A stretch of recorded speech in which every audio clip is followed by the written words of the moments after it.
লুকোচুরি খেলবে? লুকোচুরি তুমি লুকাও, আমি ঠিকই তোমাকে খুঁজে পাবো।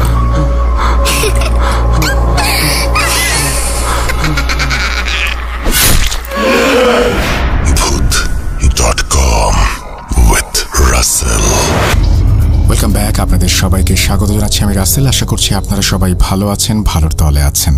আমাদের বৃহস্পতিবার শুক্রবার ঘটনা শোনার পরেও যারা আগ্রহ নিয়ে বসে থাকেন যে নতুন আরেকটা দিন আরেকটি ঘটনা শুনবেন, তাদের জন্য এই আয়োজন। কথা না বাড়িয়ে আমরা সরাসরি চলে যাব ঘটনায়। যেভাবে লেখা আছে সেভাবেই পড়ছি, আশা করছি ঘটনাটি ভালো লাগবে। আসসালামু আলাইকুম রাসেল ভাই, আমি মোহাম্মদ আব্দুল, নড়াইল জেলার লোহাগড়া থানার আমডাঙ্গা গ্রাম থেকে লিখছি। আজকে আমি যে ঘটনাটি শেয়ার করব সেই ঘটনাটি ঘটেছিল আমার সবচেয়ে কাছের বন্ধু হাবিবুল্লাহর সাথে। যদিও ঘটনার সাথে আমার কিঞ্চিত সংযোগ ছিল। ঘটনাটি ছিল 2014 সালের জানুয়ারি মাসের কোনো এক শীতের সময়ের।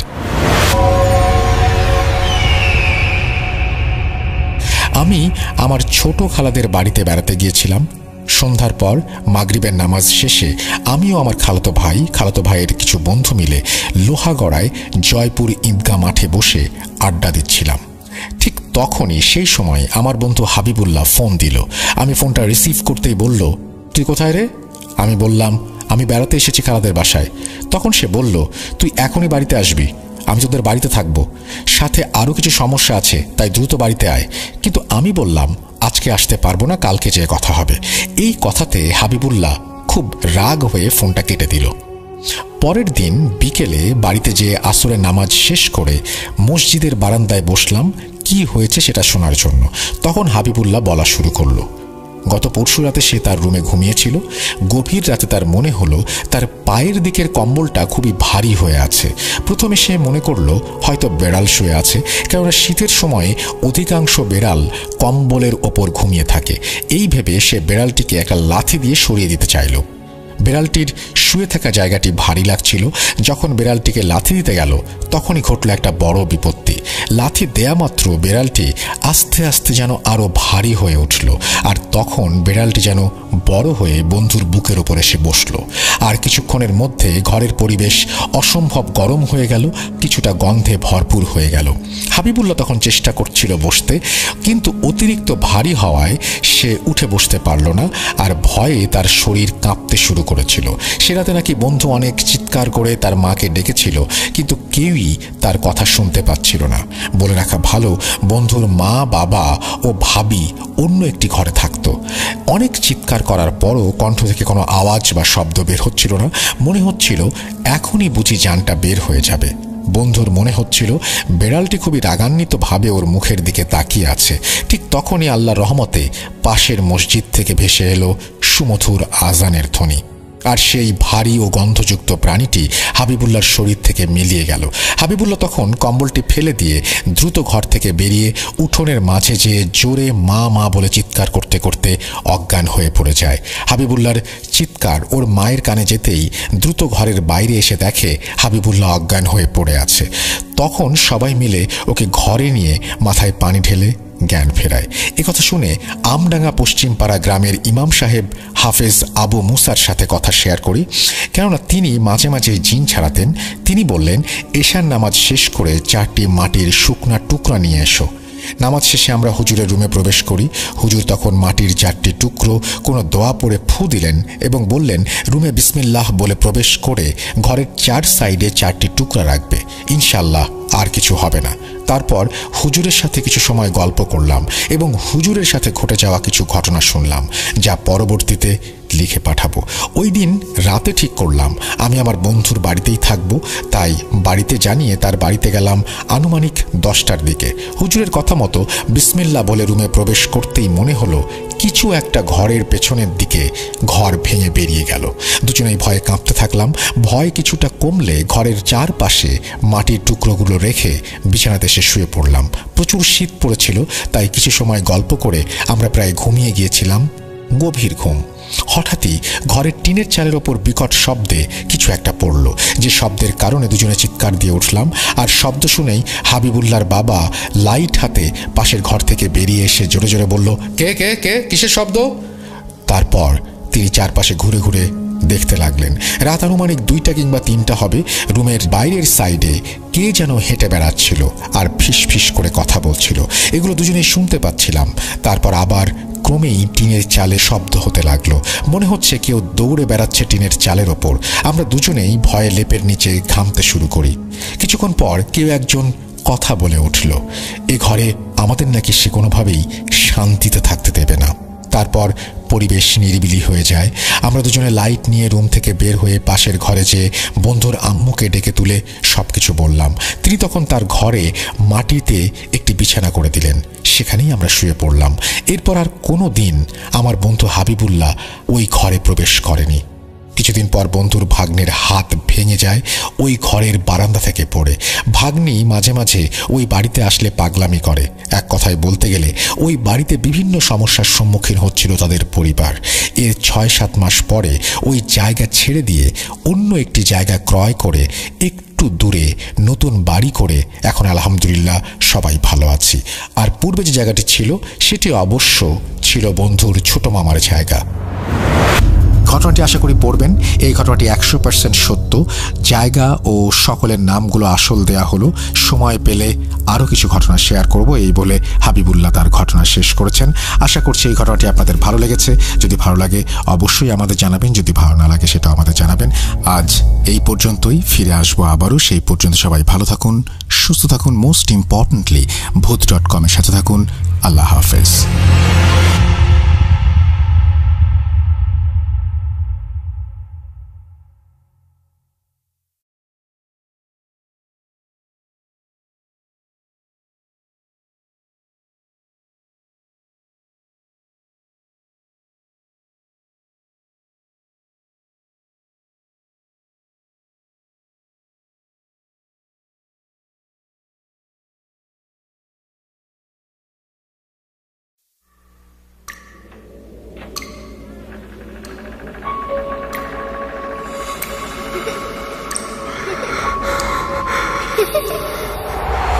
লুকোচুরি খেলবে? লুকোচুরি তুমি লুকাও, আমি ঠিকই তোমাকে খুঁজে পাবো।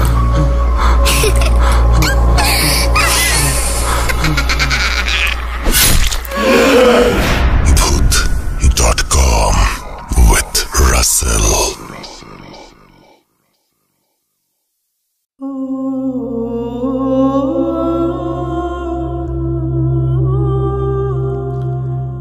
আপনাদের সবাইকে স্বাগত জানাচ্ছি, আমি রাসেল। আশা করছি সবাই ভালো আছেন এবং ভালোর দলে আছেন। আজকে শুরু করলাম ভূত.com এবং আমরা চেষ্টা করব আপনাদের মূল্যবান সময় যতটা কম লাগানো যায়, কারণ এখন আপনারা সবাই ওয়ার্ল্ড কাপ নিয়ে ব্যস্ত এবং সেটাই স্বাভাবিক, কারণ 4 বছর পর পর একবার আসে ওয়ার্ল্ড কাপ এবং আপনাদের পছন্দের টিমগুলো যেহেতু খেলছে, আপনারা চাইবেনই যে এই সময়টা পুরোপুরি ওয়ার্ল্ড কাপকে দিতে, ওয়ার্ল্ড কাপ নিয়ে ব্যস্ত থাকতে। তার মধ্যেও ভূত.com শুরু হয়েছে, কিন্তু খুব অদ্ভুত একটা সময় আমাদের ভূত.com শুরু হয় যখন একটা গ্যাপ থাকে প্রথম আওয়ারটা। তো আমরা দ্বিতীয় ঘন্টাতেও যাব, কিন্তু চেষ্টা করব যত তাড়াতাড়ি সম্ভব আপনাদের দ্বিতীয় ঘন্টায় ব্যস্ত না রাখতে। তো আমি আশা করব যে আপনারা সবাই যে যেখানে আছেন যুক্ত হবেন আমাদের সাথে। আমি একটু বলে দেই যে আজকে আমাদের যে ঘটনা নিয়ে আমরা খুব বেশি এক্সাইটেড সেটি হচ্ছে ঘন্টা ফিরে এসেছে। এবং আপনারা দেখছেন প্রায় 1 সপ্তাহের বেশি সময় জুড়ে আমরা এই ঘন্টা ফিরে এসেছে নিয়ে কথা বলছি ফেসবুকে। আপনারা বলছেন, আপনারা তার আগে জানতে চেয়েছেন অনেকবার, অসংখ্যবার, যে ঘন্টার দ্বিতীয় পার্ট কীভাবে এসছে। অনেক সময় কেউ হয় না যে প্রথম পার্টটা শোনার পরে দ্বিতীয় পার্টে গিয়ে আমাদের মনে হয় যে এটা বোধহয় আর অতটা আগের মতো ভালো হবে না। এটা হয়তো প্রথমটায় যেরকম উত্তেজনা ছিল বা প্রথমটায় যেরকম টান টান উত্তেজনা নিয়ে প্রতিটা মুহূর্ত উপভোগ করেছি, দ্বিতীয়টাতে মনে হয় সেরকম হবে না। ভুল, একদম ভুল। কারণ আমি বলবো যে দ্বিতীয় ঘটনাটাও ঠিক প্রথম ঘটনার মতোই বা তার চেয়ে বেশি হবে, আরও বেশি রকমের আকর্ষণীয় এবং আপনাদের কাছে আরও বেশি উপভোগ্য হয়ে উঠবে প্রতিটা মুহূর্ত। এই বিষয়টি আমি নিশ্চিত করতে পারি বলে মনে হয় আমার, কারণ আমি ঘটনাটি পড়েছি, আমি জেনেছি এবং এই ঘটনা নিয়ে আমাদের ভূত.com শোনেন যারা, তারা যেমন বলেছেন, যারা শোনেন না তারাও অনেকে আমাকে প্রশ্ন করেছেন যে ভাই এই ব্যাপারটা কি, মানে তারা তো শোনেন না, সুতরাং তারা জিজ্ঞেস করতেই পারে যে ভাই ঘন্টা ফিরে এসেছে, এটা কি আসলে আমি ঠিক বুঝতে পারছি না। তো সেই ঘন্টা ফিরে এসেছে, এটা কী ঘন্টা? এটা হচ্ছে মৃত্যু ঘন্টা, যে ঘন্টাটি নিয়ে এসেছে তানভীর তুষার, এবং সেটি একটি পরিবারের মৃত্যু ঘন্টা।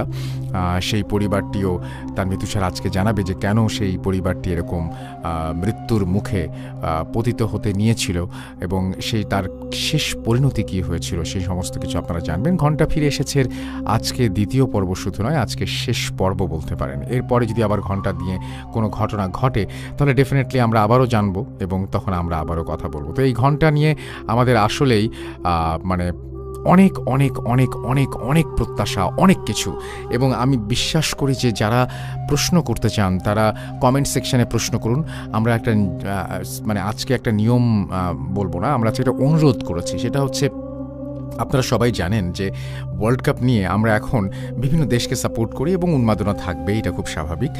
আর এই সময় তো বিশ্বকাপ আসলে এভাবে হয় না, এবার সময়টা খুব অন্যরকম। তো আমার কাছে যেটা মনে হয় সেটা হচ্ছে যে এর মাঝখানেই কিন্তু আমাদের বিজয়ের মাস ডিসেম্বর এসেছে এবং আমাদের অহংকারের মাস, আমাদের ভালোবাসার মাস, আমাদের মাথা উঁচু করে দাঁড়াবার মতো সময় এই ডিসেম্বর। এবং সেই ডিসেম্বর মাস যেহেতু এসছে, আজকে যারা যারা আমাদের লাইভের নিচে কমেন্ট করবেন, যারা যারা আমাদের সাথে থাকবেন, তারা প্রত্যেকেই যে দেশকেই সাপোর্ট করে। কালকে আমরা একটা অদ্ভুত একটা মানে কি জিনিস করেছি, সেটা হচ্ছে যে আমরা যেটা করেছি সেটা হচ্ছে যে আপনারা কোন দেশ সবচেয়ে বেশি ভয়ঙ্কর বা আপনি কার ভয়ঙ্কর সাপোর্টার, সেই দেশের পতাকা আপনারা কালকে ব্যবহার করেছেন। আজকে যেই কমেন্টই আপনারা করবেন না কেন, সেই কমেন্টের শুরুতেই থাকবে বাংলাদেশের একটি ফ্ল্যাগ। ওকে, আমার মনে হয় যে এইটার মাধ্যমে আমরা আমাদের সেই 30 লক্ষ শহীদ মা বোনদের আত্মত্যাগ, তাকে স্মরণ করব। আমরা স্মরণ করব আমাদের বীর মুক্তিযোদ্ধাদের, বীর শ্রেষ্ঠদের। আমাদের সাথে আপনারা থাকবেন এবং এটাতে সামিল হবেন বলে আমরা আশা করি। পৃথিবীতে যা কিছুই ঘটুক না কেন, বাঙালি এমন এক জাতি, সে মাথা উঁচু করে দাঁড়াবেই। সে সময়ের প্রতিকূলে দাঁড়িয়ে আবারও সময়টাকে অনুকূলে নিয়ে আসতে জানে। চলুন আমরা শুরু করি, যেহেতু 11:59 বেজে গেছে আনুষ্ঠানিকভাবে আমাদের আজকের ভূত.com।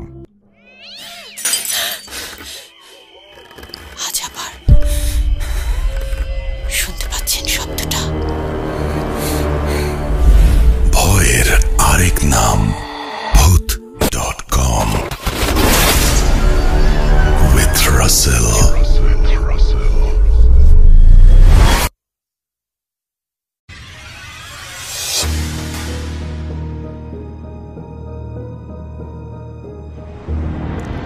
শুরু হচ্ছে ভূত.com এবং ভূত.com-এ আমাদের আজকের যে এপিসোডটি, সেই এপিসোডটি special episode. It's a very special episode, কারণ আমি একটু আগেও বলছিলাম যে গত প্রায় 1 সপ্তাহের বেশি সময় ধরে ফেসবুকে এটা নিয়ে কথা হচ্ছে এবং তারও আগে আপনারা প্রত্যেকেই জানতে চেয়েছেন ঘন্টা কবে ফিরে আসছে। আজকে এই মুহূর্তে ঘন্টা ফিরে আসলো এবং এই ঘন্টাটি ফিরিয়ে নিয়ে আসছেন বা ঘন্টার ঘটনাটি আপনাদের সাথে শেয়ার করেছেন আমাদের বিখ্যাত, আমাদের সবার প্রিয় স্টোরি টেলার তানভীর তুষার। এবং তানভীর তুষারকে অনেক ধন্যবাদ জানাই এরকম চমৎকার একটা ঘটনা আমাদের সাথে শেয়ার করার জন্য, আমাদের কাছে নিয়ে আসার জন্য। আমরা সেই সাথে আরেকটু বলি, আমরা ভার্চুয়ালি, আপনি এখন চাইলেই আমাদের স্টুডিওতে উপস্থিত থাকতে পারবেন।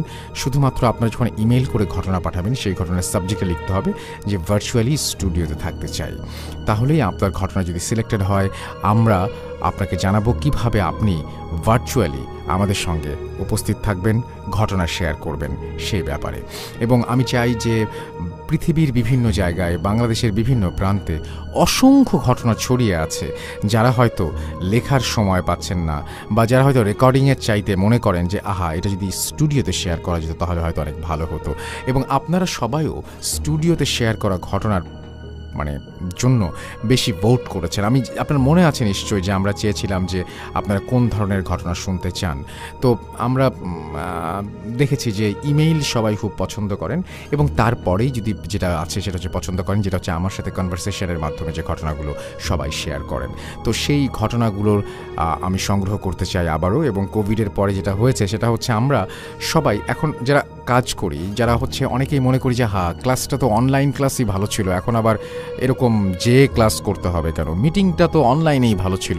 এবং আমরা কারণে অকারণে যখন তখন কিন্তু অনলাইনে মিটিং সেরে ফেলছি, অনলাইনে আমরা আমাদের কথা সারছি, আমাদের ছোটোখাটো আড্ডা সারছি, আরও অনেক কিছু। তো আমি যেটা বলতে চাই সেটা হচ্ছে যে আমাদের টেকনোলজি যেহেতু কোভিড যেহেতু আমাদের অনেক ক্ষতি করেছে, আমাদের টেকনোলজির মাধ্যমে আমাদেরকে এম্পাওয়ারও করেছে কিছুটা, তাই না? তো এই ব্যাপারটা আমরা কাজে লাগাতে চাই, এবং আমরা চাই যে আপনাদের সাথে সরাসরি টেকনোলজিকে ব্যবহার করে সরাসরি ঘটনা শেয়ার করতে। এটিও বাংলাদেশে আমরাই প্রথম করছি যে লাইভে আপনি ঘটনা শেয়ার করছেন। না, আমি বলবো যে হরর শোয়ের কথা বলছি, কারণ টিভিতে আরও বহু আগে থেকেই এরকম অনলাইনে অনেকেই যুক্ত হয়েছেন, কোভিডের মধ্যেও আপনারা দেখেছেন। So it is not a new idea, but আমাদের জন্য আমরা যারা আমি বলতে চাই যে আমার জন্য এটা খুব বেশি নতুন, কারণ আমি তো এটা কখনো করিনি। আগে যেটা করেছি সেটা টেলিফোনে করেছি বা মোবাইল ফোনে করেছি, বাট এখন পুরোপুরি আমরা যেটা করতে চাই সেটা হচ্ছে আমরা ভার্চুয়ালি আপনাকে রাখতে চাই আমাদের স্টুডিওতে। আর কথা বাড়াবো না, বলে দিই আমাদের ইমেল অ্যাড্রেস russell.booth.com@gmail.com। আমাদের ফেসবুক পেজ হচ্ছে www.facebook.com/russell.স্বাধীন। আর কোনো কথা হবে না, সরাসরি চলে যাব ঘটনায়। শুনিয়ে আমরা আজকে যে ঘন্টা ফিরে এসেছে, কি সেই ঘটনা, কেন এত উত্তেজনা সবার মধ্যে, ঘন্টা কেন ফিরে আসে, কেন সে মৃত্যু ঘটায়, কেন সে প্রাণ কেড়ে নেয়, কেন সে অবিরত বাঁচতে থাকে, কেন সে অতিষ্ঠ করে তোলে মানুষের জীবন, কি সেই রহস্য, কি আছে এই ঘন্টার পেছনে, এর উৎপত্তি কোথায়, এর শেষই বা কোথায়? তানভীর তুষারের ঘটনা, ঘন্টা ফিরে এসেছে, আমরা শুনবো এখন। কথা না বাড়িয়ে চলুন শুরু করি। You never were alone.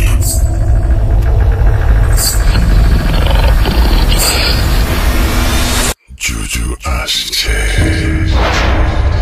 You are not alone. আমি শুধু তোমার সাথেই থাকতে চাই। Not alone. লুকোচুরি খেলবে? লুকোচুরি?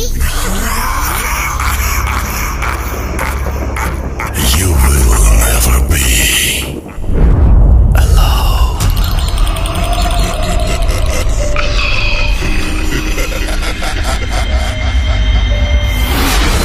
Boot.com.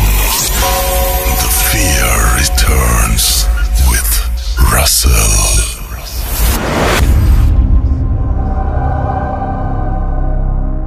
কেমন হয় যদি আজকে ফিরে আসে সেই ঘন্টা?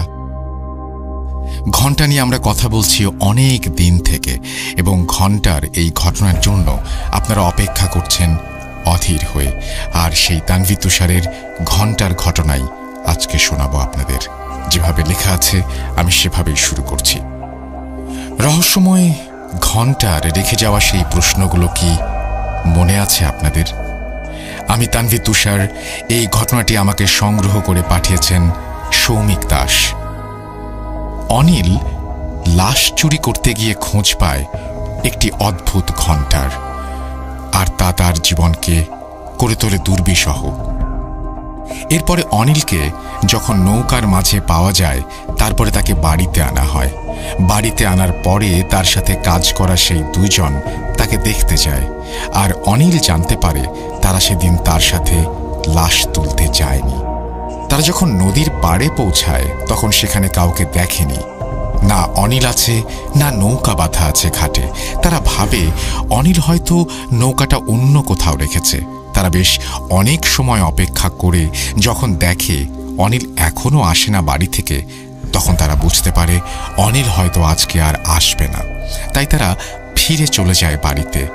তারা যে সময়ের কথা অনিলকে বলে, অনিল খেয়াল করে তার আসার আগেই অনিল নৌকা নিয়ে সেই জায়গা থেকে দুজনকে তুলে লাশ তুলতে চলে যায়।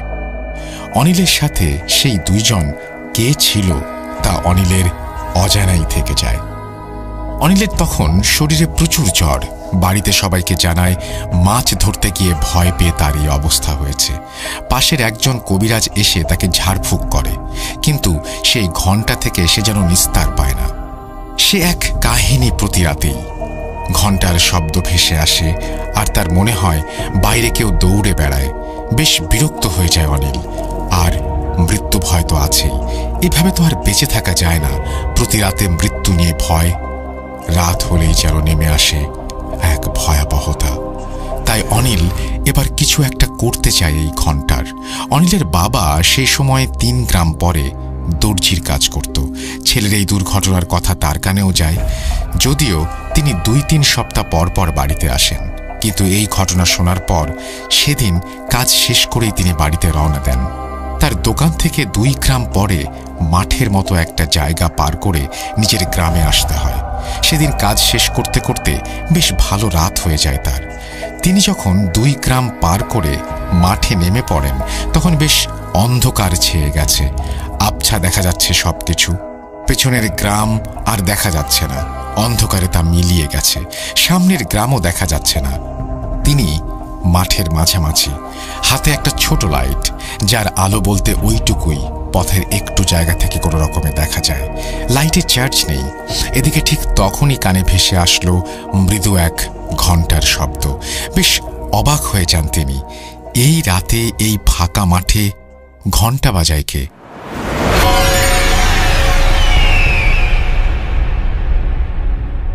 অল্প আলোয় লাইটটা চারপাশে ঘুরিয়ে দেখলেন তিনি।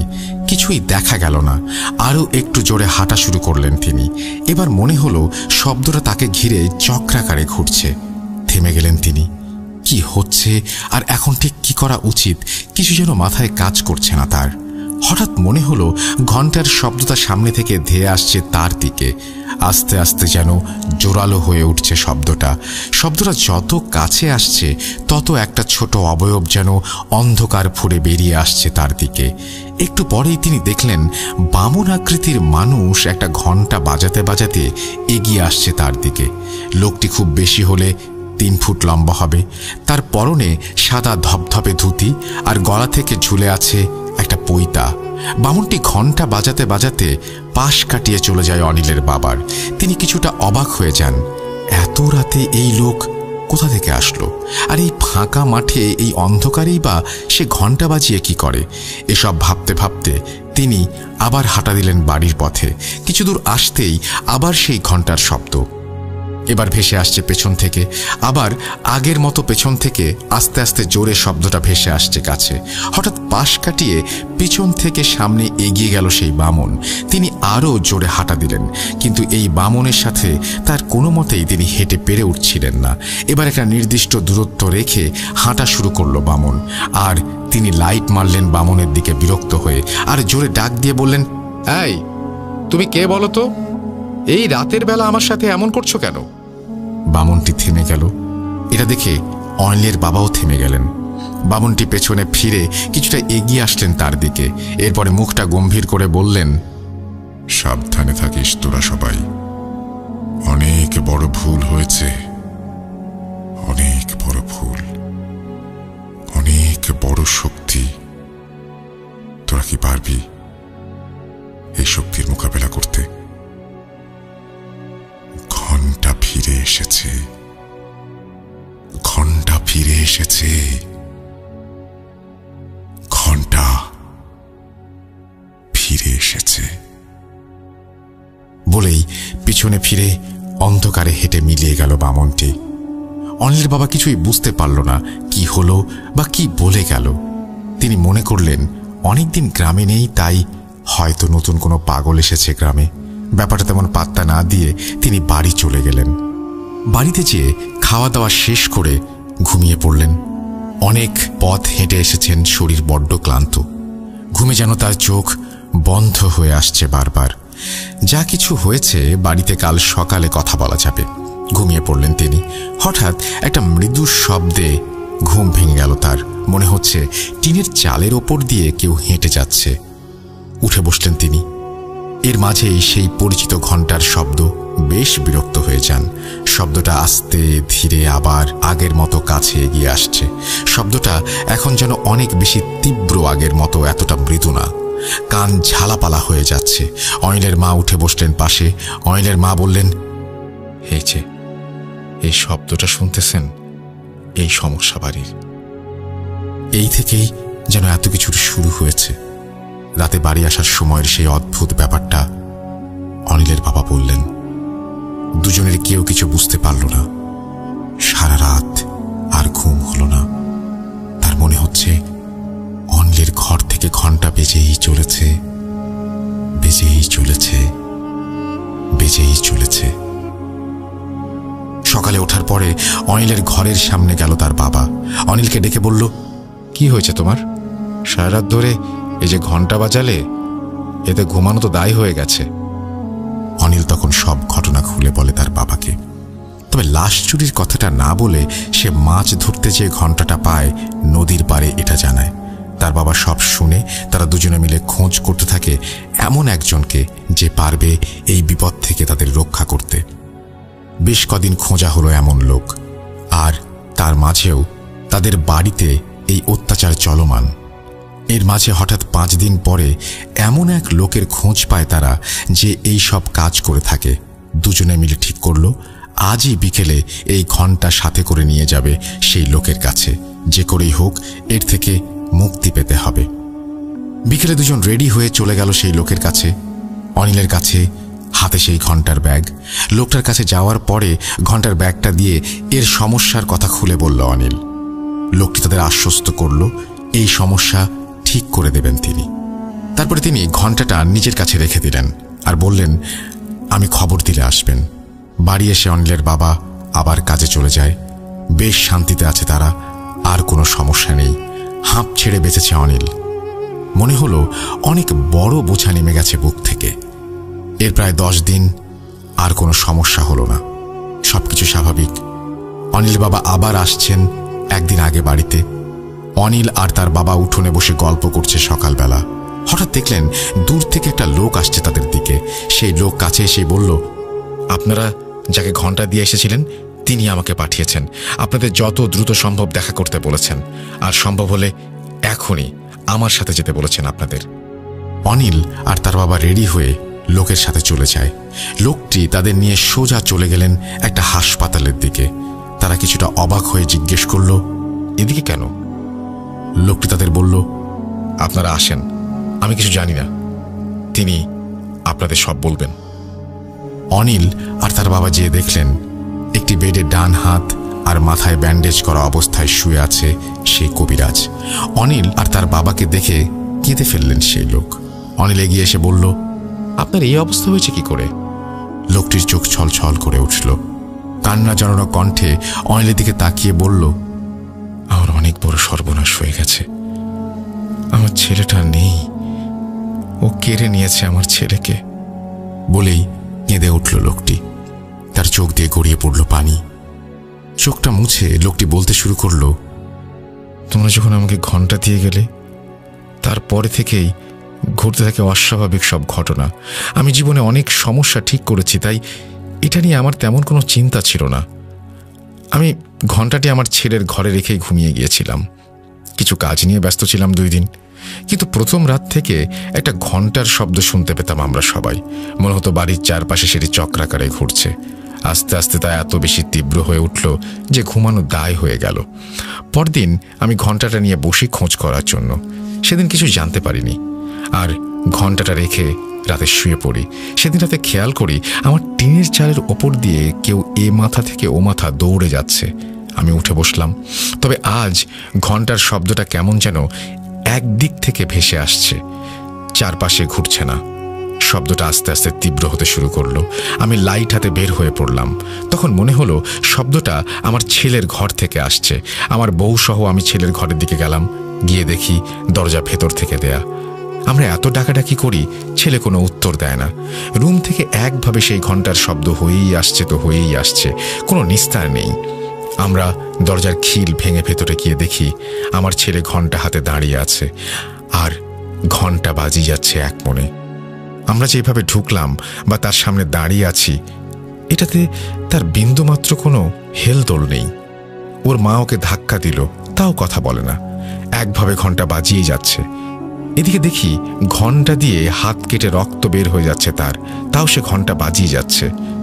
আমি কিছু পানি এনে দোয়া পড়ে তার গায়ে ছিটিয়ে দিতেই সে স্বাভাবিক হয়ে গেল, আর জানতে চাইল এত রাতে আমরা তার রুমে কেন, আর তার হাতে এটা কি, তার হাত কেটে গেল কি করে। আমি এত প্রশ্নের উত্তর না দিয়ে শুধু বললাম, কিছু হয়নি, তুমি ঘুমাও, রাতে আর কোনো সমস্যা হয়নি। রাতে আমি খুব চিন্তায় ছিলাম এই ব্যাপারটা নিয়ে।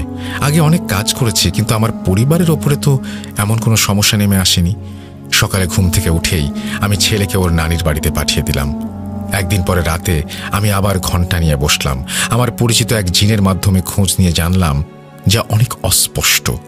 শুধু সে এটুকু জানালো, এটা অনেক শক্তিশালী একটি জিনের শক্তির উৎস, আর সেই জিনের রয়েছে অসংখ্য শক্তিশালী জিন বাহিনী। তারা তাকে ওস্তাদ বলে মানে, আর এর বিরুদ্ধে আমি কোনো কিছু করতে পারবো না। এই ঘণ্টার ফিরে আসা উচিত হয়নি, ঘণ্টা ফিরে এসেছে আবার। এসব শুনে আমিও কিছুই বুঝতে পারলাম না যে সে কি বলছে। অনেক চিন্তায় পড়ে গেলাম ব্যাপারগুলো নিয়ে। এরপরে আমি ভাবছি কি করা যায় এখন।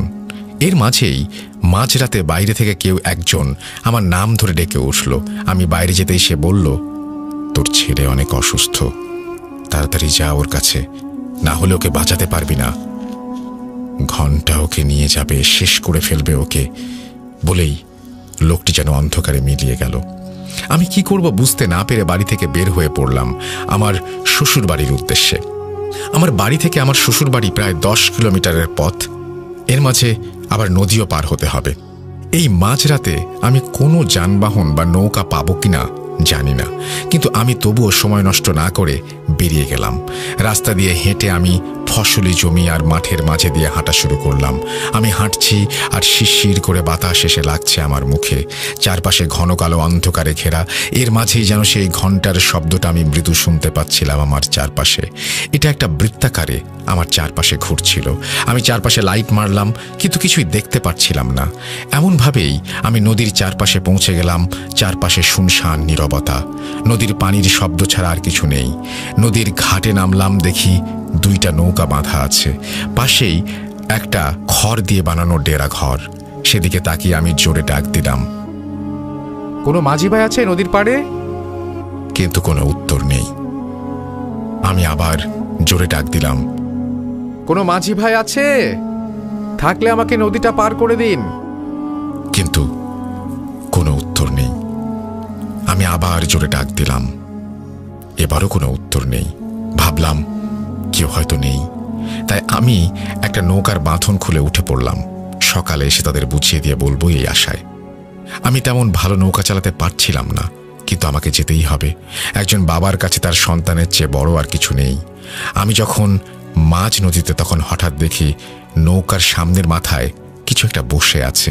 আমি লাইটটা জেলে নৌকার পাটাতনের ওপরে রেখে দিয়েছিলাম, আর সেই আলোতেই দেখি সেখানে বামন আকৃতির সাদা ধুতি পরা একটা লোক বসে আছে। তার হাতে একটা ঘণ্টা, গলা থেকে ঝুলে আছে একটা পৈতা। আমি তখন নৌকা নিয়ে মাঝ নদীতে। সে আমার দিকে তাকিয়ে বলল, এতক্ষণে আপনার ছেলে হয়তো আর এই দুনিয়াতে নেই, ঘণ্টা হয়তো তাকে মেরে ফেলেছে। আমি চিৎকার করে রাগান্বিত কণ্ঠে বললাম, কে তুমি? উত্তর দিল, আমি সাদা ঘণ্টা। আমি তোমাকে সাবধান করতে এসেছি। এই ঘণ্টা শুধু মৃত্যুই নিয়ে যায়। এটা বলেই লোকটা যেন আমার সামনে থেকে হারিয়ে গেল অন্ধকারে। আমি ততক্ষণে ওপারে পৌঁছে গেছি। নৌকাটা গাছের সাথে বেঁধে তাড়াতাড়ি হাঁটা দেয় সেই বাড়ির দিকে। আমি যখন পৌঁছালাম দেখি বাড়িতে অনেক কোলাহল, অনেক লোকজন এসে গেছে। আমি দৌড়ে গেলাম বাড়ির ভেতরে। দেখি মেঝেতে পড়ে আছে আমার ছেলে, গায়ে অসংখ্য আঁচড়ের দাগ, শরীর থেকে তখন রক্ত পড়ছে। আমি ওকে সাবধানে রাখার জন্য এই বাড়িতে পাঠিয়ে দেই, আর এখানে ওর অবস্থা করেছে যা দেখে প্রচুর রাগ হয় আমার। আমার ছেলেটার কি দোষ করেছে? তার কেনই অবস্থা হবে? আমি পরদিন ছেলের লাশ নিয়ে বাড়ি ফিরে যাই, আর আমার ছেলের এই অবস্থা করার জন্য প্রতিশোধ নিতে চাই। তাই গতদিন রাতে আমি একা একা রুমে বসে আমার সর্বোচ্চ শক্তি দিয়ে চেষ্টা করতে থাকি যে করেই হোক আমি একে শেষ করে ছাড়ব। যখন আমি আমার কাজ শুরু করি তখন বাইরে প্রচুর পরিমাণে ঘন্টার শব্দ আসতে থাকে। আমি বেশ বিরক্ত হয়ে যাই। এর মাঝেই শুরু হলো ঝোড়ো বাতাস। মনে হলো সবকিছু তোলপাড় করে নিয়ে যাবে। হঠাৎ দরজা খুলে যায়, প্রচুর বাতাস ঢুকতে থাকে রুমে। আমার সবকিছু এলোমেলো করে দিচ্ছিল চারপাশে। হঠাৎ কিছু একটা বাতাসের বেগ রুমে ঢুকে আসলো। আমি কিছু বুঝে ওঠার আগেই মনে হলো আমাকে ওপরে তুলে মাটিতে ছুঁড়ে ফেললো। এরপরে আর কিছু মনে নেই। জ্ঞান ফিরে দেখি আমি হাসপাতালের বেডে। আমার ছোট্ট গোছানো পরিবারটা কেমন তছনছ হয়ে গেল। আমি এটা কিছুতেই মেনে নিতে পারবো না। আমি এই অভিশপ্ত ঘন্টা থেকে দূরে থাকতে চাই। তোমরা এটা নিয়ে যাও। আমি একটা লোকের সন্ধান দিচ্ছি, তোমরা তার কাছে যাও। তিনি হয়তো কিছু করতে পারবে। তার বউ ঘন্টার ব্যাগটা এগিয়ে দিল অনিলের দিকে। অনিল আর তার বাবা হাসপাতাল থেকে বের হচ্ছে আর চিন্তা করছে এখন তারা কি করবে। এই ঘন্টা থেকে কি কোনোই নিস্তার নেই? ঘন্টার ব্যাগটা হাতে নিয়ে বাড়ি ফিরে আসলো অনিল আর তার বাবা। দুজনের মুখেই চিন্তার ছাপ। এই ঘন্টা থেকে কি আসলেই তাদের নিস্তার নেই? দুদিন পরে হুজুরের দেয়া ঠিকানায় তারা যায়, তাদের গ্রাম থেকে বেশ খানিক দূরে। এবার অনিল তার বাবা আর অনিলের এক চাচাতো ভাইকে সাথে নেয় সে। যেহেতু বেশ ভালোই দূরের পথ আর নৌকা যোগে যেতে হয় সেখানে, তাই তিনজন চলে যায় তারা। ঠিকানায় গিয়ে দেখে তিনি বেশ বড় মাপের কবিরাজ। অনেক লোক বসে আছে, তাদেরও সিরিয়াল দিতে হলো। তারা পৌঁছালো দুপুরে, কিন্তু সবকিছু শেষ করে যখন তাদের ডাক পড়ল তখন পড়ন্ত বিকেল। চারপাশে রোদের রেখা ক্ষীণ হয়ে আসছে। তারা যখন কবিরাজের কাছে সেই ঘন্টা দেয়, কবিরাজ তা দেখে নিয়ে আগে সব শুনে নেয়। তারপরে বলে, আপনারা ঘন্টাটা রেখে যান, 7 দিন পরে আবার আসবেন। আমি 7 দিনের মাঝে এটা নষ্ট করে দেব। তারা যখন উঠে চলে আসবে ঠিক তখনই কবিরাজ পেছন থেকে ডাক দেন আর বলেন, এখন তো প্রায় সন্ধ্যা, আর তোমাদের বাড়ি যেতে রাত হয়ে যাবে। যদিও ভালো বাইরে চাঁদের আলো, তারপরেও এই নাও, এটা হাতে বেঁধে নাও। এই বলে কবিরাজ তাদের তিনজনের দিকে 3টা তাবিজ এগিয়ে দিলেন। তাবিজগুলো হাতে বেঁধে নিয়ে তারা বেরিয়ে আসলো ঘর থেকে। চারপাশ কেমন অস্পষ্ট হয়ে আছে, ঝাপসা একটা অন্ধকারে। তারা হাঁটা দিল নদীর দিকে। নদীর কাছে যখন তারা আসলো, অনেকটাই অন্ধকার কেটে চাঁদ উঁকি দিচ্ছে মাথার ওপর, আর চাঁদের আলোয় নদীর পাড়ে তা যেন চিকচিক করে উঠছে। তারা উঠে বসল নৌকায়। এদিকে অনিল বসে আছে মাঝের দিকে, অনিলের বাবা বসে আছে সামনে, অনিলের চাচাতো ভাই তখন নৌকা চালাচ্ছে। বেশ কিছু দূর এসেছে তারা। এর মাঝে অনিলের বাবা নৌকা চালাচ্ছে তখন। মাথার ওপরে পূর্ণ চাঁদ, নৌকার সাথে পানি ধাক্কা খাওয়ার শব্দ আর ঝিরিঝিরি বাতাস। বেশ ভালোই লাগছে অনিলের। এর মাঝে এতদিন পরে আবার সেই ঘন্টা থেকে মুক্তি। ওখানে যাওয়ার পরে শুনেছে এই কবিরাজ নাকি এমন কোনো কাজে ব্যর্থ হননি, তাই এবার আশাটা অনেক বেড়ে গেছে তার। এবার হয়তো মুক্তি পাওয়া যাবে। এসব চিন্তা করতে করতে চোখ লেগে এসেছিল অনিলের। হঠাৎ একটা মহিলার চিৎকারে ঘুম উবে যায়। তারা তিনজনই দেখে নদীর ওপার থেকে একটা মহিলা জোরে জোরে তাদের ডাকছে। এত রাতে একটা মহিলা এভাবে নদীর পাড়ে দাঁড়িয়ে বেশ অবাক হয়ে যায় তারা। অনিলের বাবা মহিলাকে উদ্দেশ্য করে বলে, কি হয়েছে, আপনি ডাকছেন কেন? মহিলা বলে, আমাকে কি আপনাদের সাথে নিতে পারবেন? আমাকে সামনের ঘাটে নামিয়ে দেবেন। আমার ছেলেটা খুব অসুস্থ, এখানে এসেছি কাজে, আর এত রাতে যাওয়ার কোনো নৌকা পাচ্ছি না। এই উপকারটুকু যদি করতেন। অনিলরা দেখলো একটা মহিলা এত রাতে এখানে, তারাও ওইদিকে যাচ্ছে, তাহলে সাথে করেই নিয়ে নিক, যে নামিয়ে দেবে। অনিলের বাবা নৌকাটা পাড়ের দিকে নিলেন। তারপরে মহিলা নৌকায় উঠে বসল। মহিলার হাতে একটা কাপড়ের পোটলা। নৌকায় ওঠার পর অনিলের বাবার সাথে 2-1 কথা হয় মহিলার। নৌকা চলতে শুরু করে। সবাই চুপ। চারপাশে শব্দ ছাড়া আর কিছুই নেই। অন্যরকম নীরবতা চারপাশে। মহিলাটি নৌকার একপাশে ডান হাতের কয়েকটি আঙুল দিয়েছে পানিতে। হঠাৎ অনিলের চাচাতো ভাইয়ের চিৎকার, চাচা সামনেটা কি ভেসে আসছে? অনিলের বাবা তাকিয়ে দেখেন সামনে সাদা কাপড়ের মতো কিছু একটা ভেসে আসছে তাদের দিকে। অনিলের বাবা নৌকাটা কোনোভাবেই যেন এদিকে সরিয়ে নিতে পারছেন না। ভয়ে তার মুখ ফ্যাকাশে হয়ে গেছে। অনিল তখন বাবার সাথে ধরে বৈঠা দিয়ে সর্বোচ্চ চেষ্টা করে নৌকাটি অন্যদিকে নিতে, কিন্তু শেষ পর্যন্ত তার নৌকাটা আর সরাতে পারল না। ততক্ষণে সামনে আসা সেই সাদা বস্তুটা আরো কাছে চলে এসেছে ভাসতে ভাসতে। কাছে আসতেই স্পষ্ট হয়ে গেল এটা আর কিছু নয়, এটা একটা কাফনে মোড়া লাশ। আর সেটা অনিলের ভয় আরো বাড়িয়ে দেয় কয়েক গুণ, কারণ এই লাশ তার চেনা। পুকুরের মাঝে ঠিক এই লাশটাই ভাসতে দেখেছিল সে, আর এই লাশটাই তো নৌকায় করে নিয়ে চলেছে অনিল। তাহলে কি আবার সেই ঘন্টার কোনো প্রভাবে আটকে গেল তারা? এটা ভাবতেই লাশটা জোরে এসে ধাক্কা দিল নৌকায়। নৌকা ভালো করে ধরে কোনো মতে তারা তাল সামলে নিল। লাশটি ধাক্কা দিয়ে নৌকার এক পাশ দিয়ে ভেসে চলে গেল পেছনের দিকে। কিন্তু এবার তারা তিনজন খেয়াল করল নৌকায় সেই মহিলাটি কোথায়। শুধু কাপড়ের পোটলা পড়ে আছে নৌকার মাঝের পাটাতনে, কিন্তু সেই মহিলাটি তো নেই। অনিলের বাবা বলল, দেখো তো সে পানিতে পড়ে গেল কিনা। এসব করতে করতেই হঠাৎ কাপড়ের সেই পোটলাটি নড়ে উঠল। একটা খসখসে আওয়াজে সবাই তাকালো পোটলার দেখে। হঠাৎ তাদের চোখের সামনেই পোটলা খুলে বেরিয়ে আসলো একটা 4 বছরের শিশু। তার চেহারা এত বিভৎস, দেখার মতো না। শরীরের বিভিন্ন অংশে কাটাছেঁড়া দাগ, রক্ত পড়ছে সেখান থেকে। সেই রক্তে ভিজে যাচ্ছে নৌকার পাটাতন। ছোট ছেলেটি নৌকার ওপরে লাফাতে শুরু করে। ছেলেটি শরীর থেকে রক্ত ছিটে এসে লাগলো তাদের শরীরে। এমন অবস্থা যে নৌকার উপরে আর থাকা যাচ্ছে না। অনিলের বাবা তাড়াতাড়ি নৌকাটা পাড়ের দিকে নিলেন। এরপরে সবাই নৌকা থেকে লাফ দিয়ে মাটিতে নেমে পড়ল। মাটিতে নামার সাথে সাথে অনিল বুঝতে পারল কি ভুল করেছে তারা। অনিল তো এখানে এসেছিল লাশ চুরি করতে, সামনেই তো সেই মাঠ। কিন্তু ততক্ষণে আর কিছু করার নেই। অনিলের বাবা আর ভাই দৌড়ে কোথায় যেন হারিয়ে গেছে। অনিল জোরে জোরে তার বাবাকে ডাকতে লাগলো আর দৌড়াতে শুরু করে দিল। সামনের একটা গাছের সারির পাশে দৌড়াচ্ছে অনিল।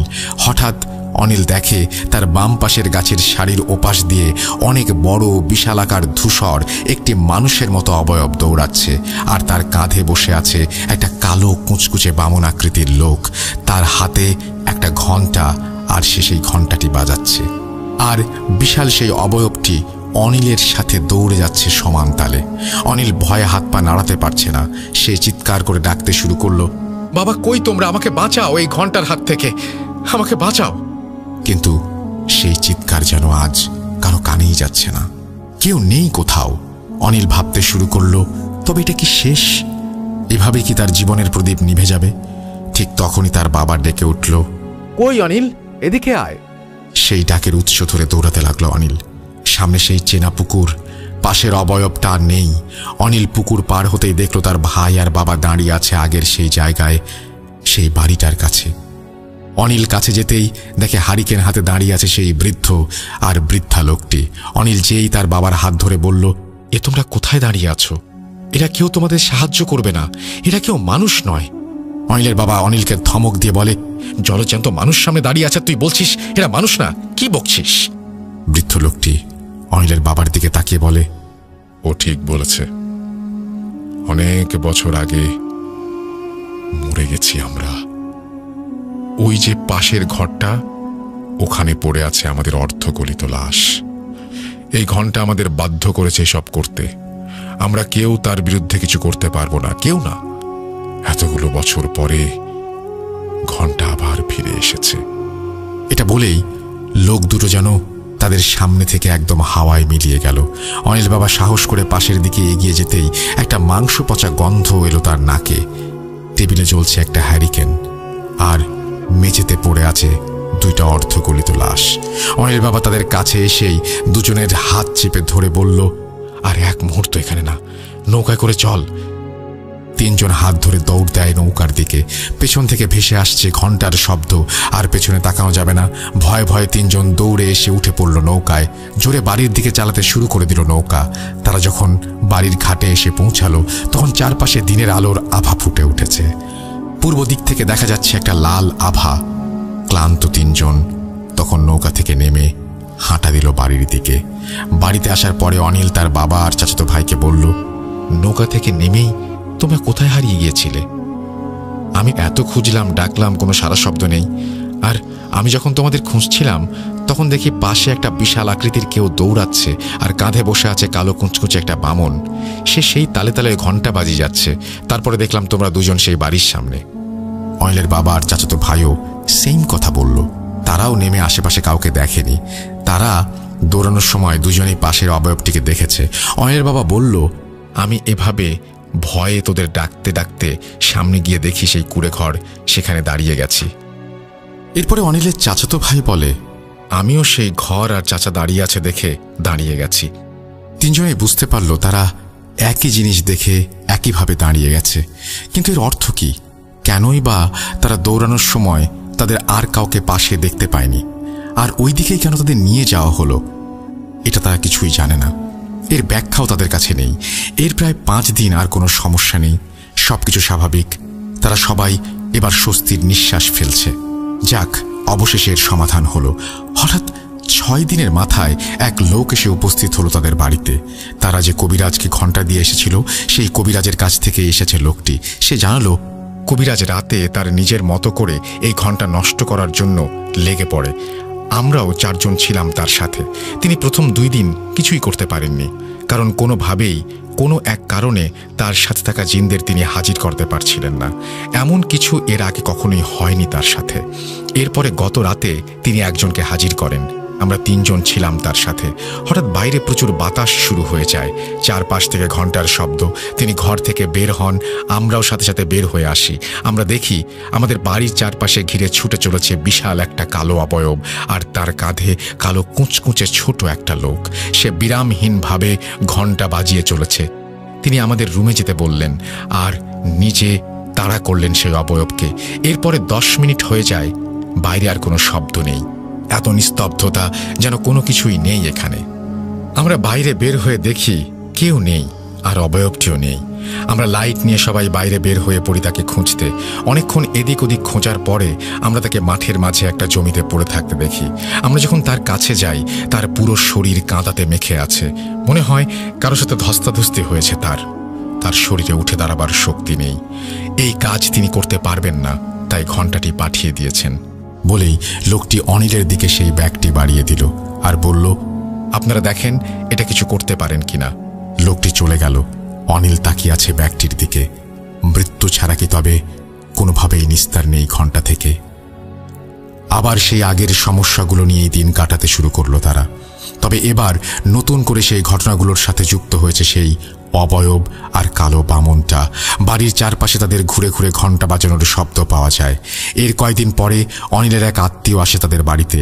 সে সবটা শুনে অনিল আর তার বাবাকে জানায় সে একটা লোককে চেনে।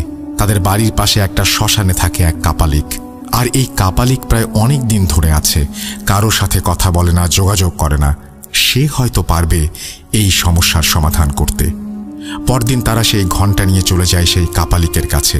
কাপালিক ঘণ্টাটি দেখেই আঁতকে উঠে ভয়ে বলতে থাকে, এটা এখনই নিয়ে যান এখান থেকে। এটা নিয়ে আমার কাছে এসো না, আমি এটার কিছু করতে পারবো না। এটার কিছু করতে যাওয়া মানেই হলো নিজের মৃত্যু ডেকে আনা। তাড়াতাড়ি যাও, যাও এখান থেকে, বিদায় হও তোমরা। অনিল আর তার বাবা প্রায় কাঁদো কাঁদো গলায় কাপালিকের কাছে বসে পড়ে। বলে, একটা সমাধান দেন, আমরা তো আর পারছি না এই ঘণ্টা নিয়ে, আমাদের জীবন শেষ হতে চলেছে। কাপালিক সব শুনে বলল, আমি এটার কিছুই করতে পারবো না। তবে আমি ভারতে ছিলাম, ওখানে 7 জন ভাই আছে, আমি তাদের কাছে থেকেছি, তারা এটার কিছু করতে পারবে হয়তো। আমি ঠিকানা দিচ্ছি তোমাদের, তাদের সাথে কথা বলো, এর সমাধান দেবে। আর এই ঘণ্টা নিয়ে তোমরা কখনো আমার কাছে এসো না। তারা কাপালিকের কাছ থেকে সেই ঠিকানা নিয়ে বাসায় চলে আসে। কাপালিক যে ঠিকানা দিয়েছে সেটা ভারতের পাঞ্জাব প্রদেশের একটি গ্রামের ঠিকানা। অনিলদের ভারতে আত্মীয় থাকার সুবাদে তারা সেখানে যোগাযোগ করে আর সেই 7 ভাইকে সবকিছু খুলে বলে। তারা জানায় তারা আসবে এই সমস্যার সমাধান করতে। এর কিছুদিন পরে তারা অনিলের বাড়িতে আসে। তারা ঘণ্টাটা দেখে বলে, আজ রাতে এটার ব্যবস্থা করব আমরা। তারপরে তারা রাতে এই কাজ করতে কি কি লাগবে সেটা অনিলকে জানায়। অনিল সেই অনুযায়ী সবকিছুর ব্যবস্থা করে দেয়। আর তারা জানায় বাড়ির কেউ যেন রাতে কাজের সময় বাইরে বের না হয়, এমনকি বাইরে যাতে না তাকায়। যত কিছুই হয়ে যাক, যেন তারা ঘরের বাইরে না আসে। রাত 10টার দিকে তারা 7 জন মিলে বাড়ির উঠোনে তাদের মতো করে কাজে বসে যায়। বাড়ির সবাই ঘরের দরজা জানালা আটকে ঘরে ঢুকে পড়ে। প্রায় 30 মিনিট পরে অনিলরা শুনতে পায় বাইরে প্রচুর পরিমাণে বাতাস হচ্ছে, মনে হচ্ছে ঝড় শুরু হয়ে গেছে। আর সেই ঝড়ের তোড়ে তাদের বাড়ির আশেপাশের কিছু গাছপালা ডালপালা সব যেন ভেঙে পড়ছে। প্রায় 1 ঘন্টা ধরে চলে এই তাণ্ডব। তারপরে চারপাশ একদম নিস্তব্ধ। বাইরে থেকে এসে ডাক দিয়ে একজন বলে, সবাই বাইরে আসেন ঘর থেকে। সবাই বাইরে বের হয়ে আসতে তারা বলে, আর কোনো ভয় নেই, সব সমস্যা শেষ হয়ে গেছে। এদিকে তাদের 7 জনের মাঝে একজনের হাত ভেঙে গেছে একটি গাছের ডাল লেগে। বাড়ির চারপাশে অনেক ভাঙা ডাল আর গাছ পড়ে আছে। তারা বলে, আজ আর কিছু নয়, সকালে উঠে জানব। পরদিন সকালে উঠে তারা একজন সবাইকে ডেকে নিয়ে বসে। তারপরে অনিলের বাবাকে বলতে শুরু করে, অনিল তোমাদের কাছে আসলে মিথ্যা বলেছে। ও মাছ ধরতে যেয়ে এমন কিছু হয়নি, ও আসলে লাশ চুরি করত। আর সেখান থেকে এই ঘটনার শুরু। বাড়ির সবাই অনিলের দিকে তাকায়। অনিল মাথা নিচু করে হ্যাঁ বলে। লোকটি আবার বলতে শুরু করে, এই যে ঘণ্টাটি দেখছেন, বলে ঘণ্টাটি উপরে তুলে ধরে। আর সবাই অবাক, কারণ ঘণ্টা এখানে 2টা আর তার জোড়া লাগানো, আগে ছিল একটা। এই ঘণ্টাটা এক জিনের সর্দার তার 2 প্রিয় জিনকে দেয়, আর যে 2 জনকে দেয় তারা ছিল 2 ভাই। অনিলের বাবার দিকে তাকিয়ে বলে, যে সাদা ধুতি পরা লোকটিকে আপনি দেখেছেন, সে হলো তাদের 2 জনের মাঝে একজন, আর সে ছিল ভালো। আর অপর যে কালো জনকে আপনারা দেখেছেন, সে হচ্ছে খারাপ জিন। আর এই ঘণ্টা ব্যবহার করে সে অনেক শক্তিশালী জিনকে তার কাছে রাখত, আর তাদের সাহায্যে এই ঘণ্টা দিয়ে আরও বেপরোয়া শক্তিশালী হয়ে ওঠে। অনেক বছর আগে কোনো এক এলাকায় এই ঘণ্টা দিয়ে সেই খারাপ জিন মানুষের উপরে অত্যাচার শুরু করে আর মানুষ মারতে শুরু করে। তখন সেই এলাকার অনেক ভালো বড় আর কিছু আলেম মিলে সেই জিনটিকে নিয়ে এই ঘণ্টা দুটি এক জায়গায় জোড়া লাগায়। তার ফলে এই ভালো শক্তির জিনগুলো খারাপ শক্তির জিনগুলোকে বন্দি করে ফেলে এই ঘণ্টার মাধ্যমে। আর এই ঘণ্টাটিকে পাহারা দিত সেই ভালো বামন জিনটি। আর সেই আলেমরা মিলে এই ঘণ্টাকে একটা পুরনো কবরের মাঝে পুঁতে রাখে, যাতে এটা অন্য কোনো মানুষের হাতে না যায়। কিন্তু অনিল লাশ চুরি করতে গিয়ে এই অভিশপ্ত ঘণ্টাটিকে এই কবর থেকে বের করে আনে, আর দৌড়াতে গিয়ে পড়ে যায়, আর ঘণ্টার জোড়া খুলে যায়। সাথে সেই বন্দি থাকা জিনগুলো ছাড়া পেয়ে যায়।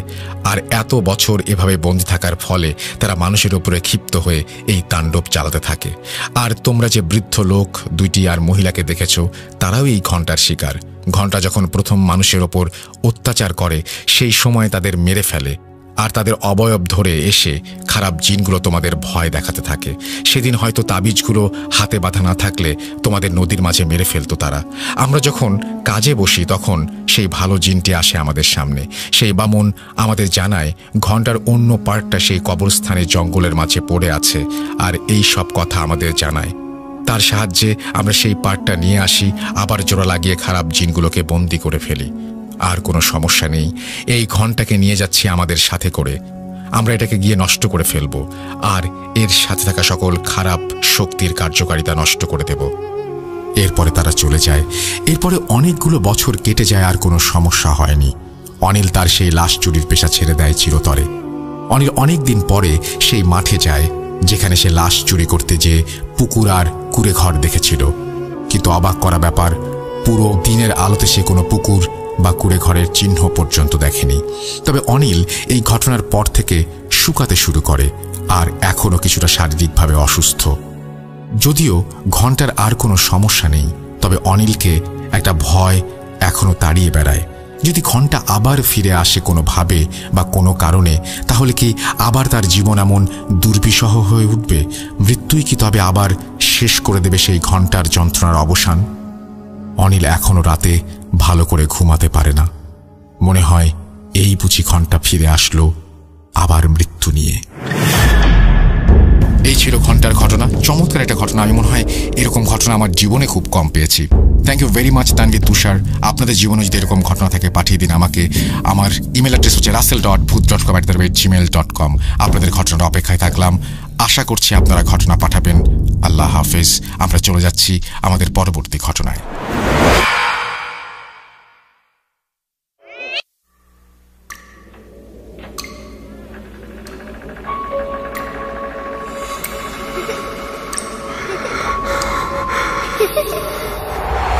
লুকোচুরি খেলবে? লুকোচুরি তুমি লুকাও, আমি ঠিকই তোমাকে খুঁজে পাবো।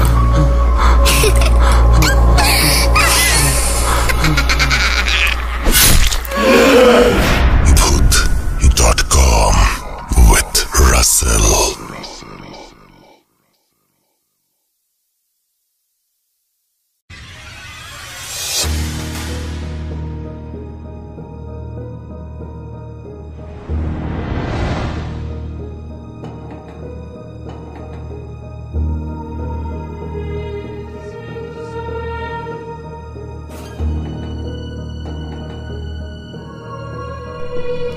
Welcome back.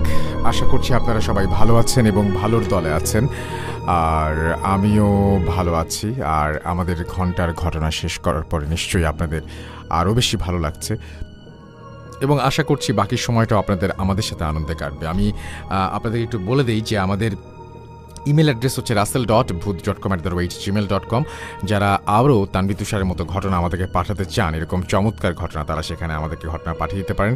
আপনারা নিশ্চয়ই জানেন যে আমরা চেষ্টা করছি আপনাদেরকে সেরাটা উপহার দেবার, এবং আপনারা জানেন নিশ্চয়ই যে আমরা ভার্চুয়ালি আপনাদেরকে স্টুডিওতে আমন্ত্রণ জানাচ্ছি। আপনাদের ইমেইলের সাথে শুধু লিখতে হবে যে ভার্চুয়ালি আপনি আমাদের স্টুডিওতে উপস্থিত থাকতে চান, বাকিটা আমরা দেখব। যদি আপনাদের ঘটনা সিলেক্টেড হয়, definitely you will get a call from me, আর আমি সেটা আপনাদেরকে জানিয়ে দেবো যে কীভাবে আমার সাথে পার্টিসিপেট করতে হবে ভার্চুয়ালি। আমরা কোভিডের মাঝখানে আমি বলছিলাম যে অনেক নেগেটিভ কাহিনী ঘটেছে, কিন্তু পজিটিভ ব্যাপারটা হচ্ছে যে আমরা টেকনোলজিকে ব্যবহার করতে শিখেছি, এবং টেকনোলজির যে অবদান, সেই অবদান অনুযায়ী আমি বিশ্বাস করি যে খুব অল্প কিছু দিনের মধ্যেই আমরা চাইবো যে আপনারা এভাবে শুনতে পাবেন যে স্টুডিওতে ভার্চুয়ালি সবাই এসে ঘটনা শেয়ার করছে। সুমন আহমেদ আমাদের সঙ্গে আছেন, এবং তিনি কিবোর্ডিস্ট সুমন আহমেদ বাংলাদেশের পতাকা এবং আর্জেন্টিনার পতাকা দিয়েছেন। তার মানে তিনি প্রথমে শ্রদ্ধা জানিয়েছেন বাংলাদেশের পতাকা দিয়ে আমাদের শহীদদের এবং আমাদের মুক্তিযোদ্ধাদের, আমাদের মুক্তিযোদ্ধা মানে বাংলাদেশের 7 কোটি মানুষ তখন যারা ছিল, তাদের মানে সেই মানুষ যে অবর্ণনীয় আত্মত্যাগের মাধ্যমে নিয়ে এসেছিল স্বাধীনতা, সেই শহীদ প্রতিটি মুক্তিযুদ্ধের পরিবার এবং প্রতিটি বীরকে জানিয়েছেন শ্রদ্ধা। আমরা বলেছিলাম যে আজকে আপনারা যে কমেন্টটি করবেন সেই কমেন্টের শুরুতে এক পতাকা দিবেন। Thank you Suman Ahmed. নির্জন আমাদের সঙ্গে আছেন, তিনি বলছেন যে আমি এবং আমার মা একসাথে শুনছি। Thank you very much. আপনারা ময়মনসিং থেকে আছেন। এমডি আশিকুল ইসলাম রায়ান পতাকা শেয়ার করে তারপরে জানিয়েছেন যে বাগেরহাট থেকে তিনি শুনছেন। হানিফ শিকদার পতাকা শেয়ার করেছেন। প্রতি শুক্রবারের মতো আজও শুনছি ঢাকার ধামরাইয়ের গাঙ্গুটিয়া ইউনিয়নের দক্ষিণ হাতকড়া গ্রাম থেকে। ইরফান আহমেদ আমাদের সঙ্গে আছেন। এমডি আশিকুল ইসলাম রায়হান, তিনিও পতাকা শেয়ার করেছেন এবং সালাম জানিয়েছেন। থ্যাংক ইউ সো মাচ আমাদের সাথে থাকার জন্য, আমাদেরকে এভাবে উৎসাহ দেওয়ার জন্য। অর্ণব রমিও আমাদের সঙ্গে আছেন, আমাদের সঙ্গে আরও অনেকেই আছেন। আজকের কমেন্টগুলো হোক, যেহেতু আমরা খেলা নিয়ে অনেকেই বিজি। রাজু খান সৌদি আরব থেকে বাংলাদেশের পতাকা দিয়ে শুরু করেছেন তার কমেন্ট। ওয়াহিদ ফিরোজ পতাকা দিয়েই শুরু করেছেন তার comment. Thank you very much. এবং আমরা যেহেতু বাঙালি এবং আমাদের যেহেতু বিজয়ের মাস হচ্ছে মানে ডিসেম্বর, এবং আমরা আজকে এই দিনটা নিয়ে আমরা এই মাসটা নিয়ে খুবই গর্বিত এবং আমাদের গর্বের কারণও রয়েছে। সুতরাং আমরা চাই যে আপনারা যারাই এখানে আছেন, যারাই আমাদেরকে শুনছেন, প্রত্যেককে আমি অনুরোধ করব যে পতাকা, ওয়ার্ল্ড কাপের জন্য আমরা বিভিন্ন পতাকা নিয়ে সাপোর্ট করছি প্রিয় টিমকে, সেটা দোষের কিছু নয়, কিন্তু আজকে যেহেতু বিজয়ের মাস, আমরা শ্রদ্ধা জানাবো ঠিক এইভাবে পতাকা দিয়ে শুরু করব আমাদের comment. Thank you very much যারা পার্টিসিপেট করেছেন তাদের সবাইকে। আমরা চলে যাব আমাদের পরবর্তী ঘটনায়। সময় খুব কম, খেলা শুরু হয়ে যাবে, সবাই ভেগে যাবে। সুতরাং আমি চলে যাই পরের ঘটনায়। আশা করছি এই ঘটনাটি আপনারা শুনবেন। আমরা চলে যাচ্ছি আমাদের পরবর্তী ঘটনায়। চলুন শুনে আসি। Bhoot.com with Russell.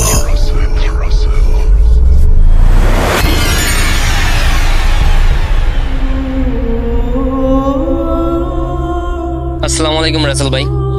আমি অনেকদিন ধরে চিন্তা করছিলাম যে ঘটনা পাঠাবো, বাট আজ প্রায় 10-11 বছর পর মনে হলো যে না, অনেক তো ঘটনা শুনলাম, এখন নিজেরও উচিত যে ঘটনা পাঠাই। সো টাইপিংয়ে একটুনি ঝামেলা আছে আমার। আমি আবার স্পষ্ট বাংলা লিখতে গেলে একটু স্লো, তো রেকর্ড করে পাঠানোটাই বেটার মনে করলাম, তাই রেকর্ড করে ঘটনাটা পাঠাচ্ছি। ঘটনাগুলো হচ্ছে ছোট ছোট কিছু ইনসিডেন্ট নিয়ে, সেই ঘটনাগুলো আমার সাথে ঘটে গেছে। তো আমি যখন ছোট ছিলাম তখন আমাদের টিনের ঘর ছিল, সো আমরা তখন টিনের ঘরে থাকতাম। তো দোতলা টিনের ঘর বলা হতো। তো তখন নিচের যে ফ্লোর, সেই ফ্লোরটা মনে করেন রাসেল ভাই পাকা ছিল। এই বিবরণগুলো আমার দেওয়ার দরকার আছে ঘটনার সাথে। তো রাসেল ভাই, আমাদের গ্রামে প্রায় সময় চুরি হতো। তো চুরি করলে অনেক সময় নিচে যে কাঁচা ফ্লোর থাকে, তাদের মাটির ফ্লোর থাকে, তাদের এই নিচ দিয়ে সেই মাটি খনন করে চোর ঘরে প্রবেশ করতো এবং বিভিন্ন আসবাবপত্র চুরি করতো। তো আমাদের রুম পাকা ছিল, সো চোর আসাটা ইম্পসিবল ছিল বা কোনো ওয়ে ছিল না। আর যেহেতু টিনের ঘর, সেহেতু চোর যদি আসতে হয় তাহলে নিচে দিয়ে তো আসা সম্ভবই না। তো উপর দিয়ে যদি আসতে হয় তো টিন কাটলে সেটা শব্দ হবে। তো রাত্রে আনুমানিক তখন আমার বয়সটা ছিল 6 বছর। তো মোটামুটি আমি অনেক কিছুই বুঝি, তখন ক্লাস 2তে পড়ি মেবি। তো রাসেল ভাই, আমি ঘুমিয়েছিলাম, রাত প্রায় অনেক গভীর, এক্স্যাক্টলি সময়টা আমার মনে নেই। ঘটনাটা হচ্ছে এমন যে যখন আমার ঘুম ভাঙলো তখন আমি নোটিস করলাম যে, আপনি খেয়াল করে দেখবেন রুমের ভিতরে অনেক সময় যখন আমরা এই ফ্যান লাইটের সুইচ ব্যবহার করি, সেখানে একটা ছোট্ট লাল বাতি ব্যবহার করা হতো। এখন অধিকাংশের ক্ষেত্রেই ব্যবহার করা হয় না, যাতে তখনকার সময় এটা ব্যবহার করা হতো অ্যাভেলেবেল, যাতে বোঝা যায় যে হ্যাঁ, ওই বাতিটা দিনের বেলা জ্বললেও বোঝা যেত যে হ্যাঁ কারেন্ট আছে, বিদ্যুৎ আছে। তো সেই বাতিটার আশেপাশে তেমন কোনো কিছু ছিল না যেটা মুভ করবে। তো রাসেল ভাই, ইলেকট্রনিক কোনো সমস্যাও নেই যে বাতিটা কিছুক্ষণ জ্বলবে আবার বন্ধ হবে এমন। তো রাসেল ভাই, আমি খেয়াল করলাম বাতিটা, যখন আপনি একটা ডার্ক রুমে থাকবেন, একটা অন্ধকার রুমে থাকবেন, আর একমাত্র এই আলোর উৎস, সেখানে যদি আপনি কিছুক্ষণ দেখবেন যে কেউ যেন বাতিটার মধ্যে হাত দিচ্ছে, আবার হাতটা সরিয়ে নিলে বাতিটা স্পষ্ট হচ্ছে। তো রাসেল ভাই, আমার ক্ষেত্রেও তেমনটাই হয়েছে। আমি দেখছি যে বাতিটার মধ্যে কেউ যেমন হাত দিচ্ছে আবার হাত সরিয়ে নিচ্ছে, এমনটা আমি প্রথমে নোটিস করলাম। তারপর ভাবলাম যে কি হতে পারে। তারপর একটু চোখ কষলে যখন আমি স্পষ্ট হয়ে মানে আমি তো সোজাসুজিভাবে শুয়েছিলাম, তখন এক কাত হয়ে বাতিটার দিকে মুভ করে আমি স্পষ্ট হয়ে দেখার চেষ্টা করলাম। তো রাসেল ভাই, তখন আমি দেখলাম যে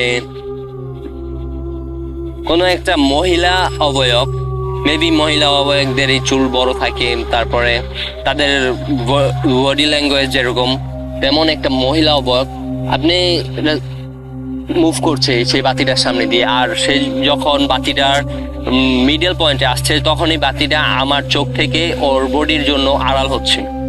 তো তখন পুরোটা রুম অন্ধকার।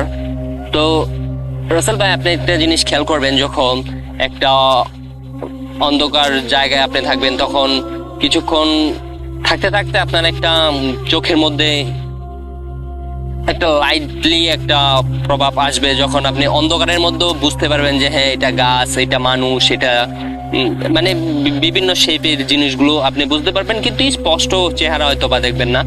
তো রাসেল ভাই, ঠিক আমার সাথে এমনটাই ঘটছে। তো আমি এই জিনিসটা দেখার পর আমি ভাবলাম যে আমার আম্মু সম্ভবত উঠছে। তো তিনি উঠছে, ভালো কথা, তো পাইচারি করছে কেন ঘরের ভিতরে?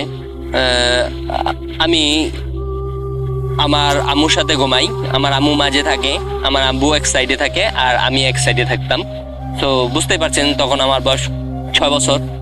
তো আমার ফ্যামিলিতে রাসেল ভাই আমি একা। তো যখন আমি আমার পাশে হাত দেই, দেখি আমার আম্মু আমার সাথে আছে, তাহলে ওটা তো আমার আব্বু হওয়া ইম্পসিবল, কেননা আমি যেটা দেখছি এটা একটা নারী মূর্তি।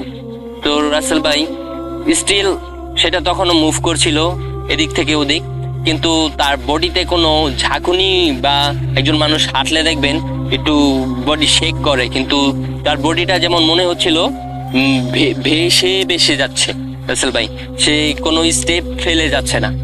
তো আমি আমার আম্মুকে আস্তে আস্তে জাগানোর চেষ্টা করি।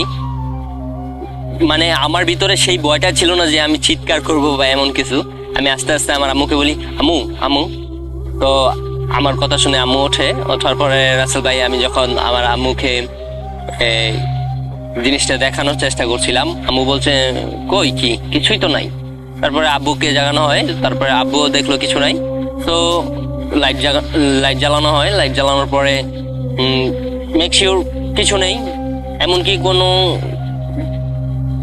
দড়ি বা কোনো তার কিছুই নেই রাসেল ভাই। আর ওইখানে এমন কোনো কিছু থাকারও কথা না, বা মানে একটা ফ্যান, একটা লাইট বা সুইচ, কোনো প্লাগ সিস্টেমের কোনো সুইচ নেই যে সেটা মুভ করার সময় আলোটা অফ অন হবে। মানে রাসেল ভাই স্পষ্ট আমি দেখছি যে সেটা একটা মহিলা মূর্তি ছিল।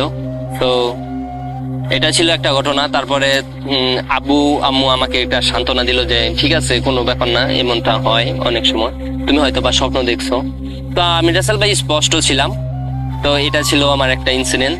তো তারপর রাসেল ভাই আরেকটা ঘটনা যেটা হতো সেটাই অনেকটা উইয়ার্ড, কিন্তু আমি আপনাদেরকে বলি, সচরাচর বাচ্চারা কিংবা যে কোনো মানুষই টিকটিকি দেখলে একটু অ্যাভয়েড করে। সো টিকটিকিটা সবার জন্য কিউটনেসের কোনো জায়গা থাকে না টিকটিকির ক্ষেত্রে। যারা অ্যানিমেল লাভার তারাও টিকটিকি দিক দিয়ে বলা চলে একটু অ্যাভয়েডই করে চলে। তো আমি রাসেল ভাই স্বপ্নে নাকি ঘরের মধ্যে, এটা সম্ভবত আমি জানি না রাসেল ভাই, তখন আমার বয়স মেবি 8 কিংবা 7। তো প্রায় রাতেই, মানে হয়তো বা 2-1 দিন গ্যাপ দিয়ে এরকম আমি দেখতাম যে আমার একটা টিকটিকি আমাদের যে টিনের ঘর, সেই টিনের ঘরের যেই সিমেন্টের পাল্লাগুলো ছিল সেই সিমেন্টের পাল্লা দিয়ে বেয়ে বেয়ে উপরে ওঠে। তো আমার খাটটা সিমেন্টের পাল্লার সাথে একবারে লাগানো ছিল। তো সে সেখানে ওঠার পর রাসেল ভাই এই আস্তে আস্তে সে কিভাবে যেন আমার বিছানায় চলে আসে। বাট রাসেল ভাই একটা কথা বলে রাখি যে মশারি দিয়ে আর কি পুরোটা খাট আর কি কাভার করা, কিন্তু মশারির মানে সে যেমন বাতাসের মতো করে, মানে মশারি টশারি কিছুই নাই, এমন ভাবে সেই আর কি আমার খাটে চলে আসে। সো আমি সেটাকে ভয় পেতাম না রাসেল ভাই, আমি সেটাকে ভয় পাওয়ার কোনো কারণ ছিল না। সেটা আমার মানে একদম ফ্রেন্ডলি এরকম একটা অবস্থা ছিল। সো আমি দেখতাম যে সেটা, মানে আমি অনুভব করতাম যে টিকটিকিটা হাসছে এবং সে আস্তে আস্তে আমার কাছে আসছে। এবং রাসেল ভাই আমি আমার 2 পা এবং 2 হাত দিয়ে মানে পিঠটা যাতে চকিতে না ঠেকে, বা আমি যে বিছানায় শুয়ে আছি সেখানে না ঠেকে এরকম ভাবে উঁচু হয়ে থাকতাম। তো সেটা আমার পিঠের নিচে ঘুরতো, মানে স্টিল ঘুরতো আর কি, যেভাবে একজন মানুষ ঘুরলে যেরকম হয় ঠিক এরকম, বা মানে সে চক্কর কাটতো। তো রাসেল ভাই আমি অনেক সময় থাকতাম, যখন দেখতাম আমার হাত পা অবশ হয়ে আসছে, মানে আমি আর রাখতে পারছি না, আমার পিঠটা তার শরীরে ঠেকে যাবে, তখন রাসেল ভাই আমি চিৎকার দিয়ে উঠতাম। তো এই ঘটনাটা স্টিল আমার সাথে প্রায় 2 থেকে 2.5 বছর হয়েছে এবং আমি চিৎকার দিয়ে উঠতাম। কিন্তু রাসেল ভাই একটা জিনিস আপনি খেয়াল করবেন, যে স্বপ্নে হলে সে আমার পা হাত পা তো অবশ হওয়ার কথা না। তো সেটা হয়তো বা আমি স্বপ্নে শুধু খালি দেখবো, কিন্তু রিয়েলাইজ তো করা সম্ভব না। কিন্তু রাসেল ভাই আমি যখন ঘুম ভাঙতো আমার পা হাত পা একদম অবশ হয়ে যেত এবং আমি হুড়মুড়িয়ে উঠে পড়ার চেষ্টা করতাম এবং আমার আম্মু আমাকে টেনে তুলতো এবং ওনার কাছে নিয়ে যেত, বলতো বাবা কি হয়েছে, কোনো সমস্যা নাই, কোনো কিছু হয় নাই। তো মনে করতো যে হ্যাঁ আমি খারাপ স্বপ্ন দেখতাম। তো এইরকম একটা ঘটনা আমার সাথে ঘটতো রাসেল ভাই। আর আরো একটা ঘটনা আছে, সেটা হচ্ছে রাসেল ভাই একটা না আরো 2টো ছোট ছোট ঘটনা আছে। সেটা হচ্ছে এমনই আমার বয়স তখন 7-8। তো আমি রাসেল ভাই এই আমার নানু বাড়িতে যাই। তো নানু বাড়িতে গেলে সেখানে আমার মামাদের যে ঘরটা ছিল সেটা ছিল টিন সেট। তো টিন সেটের সেই ঘরটাতে যাই।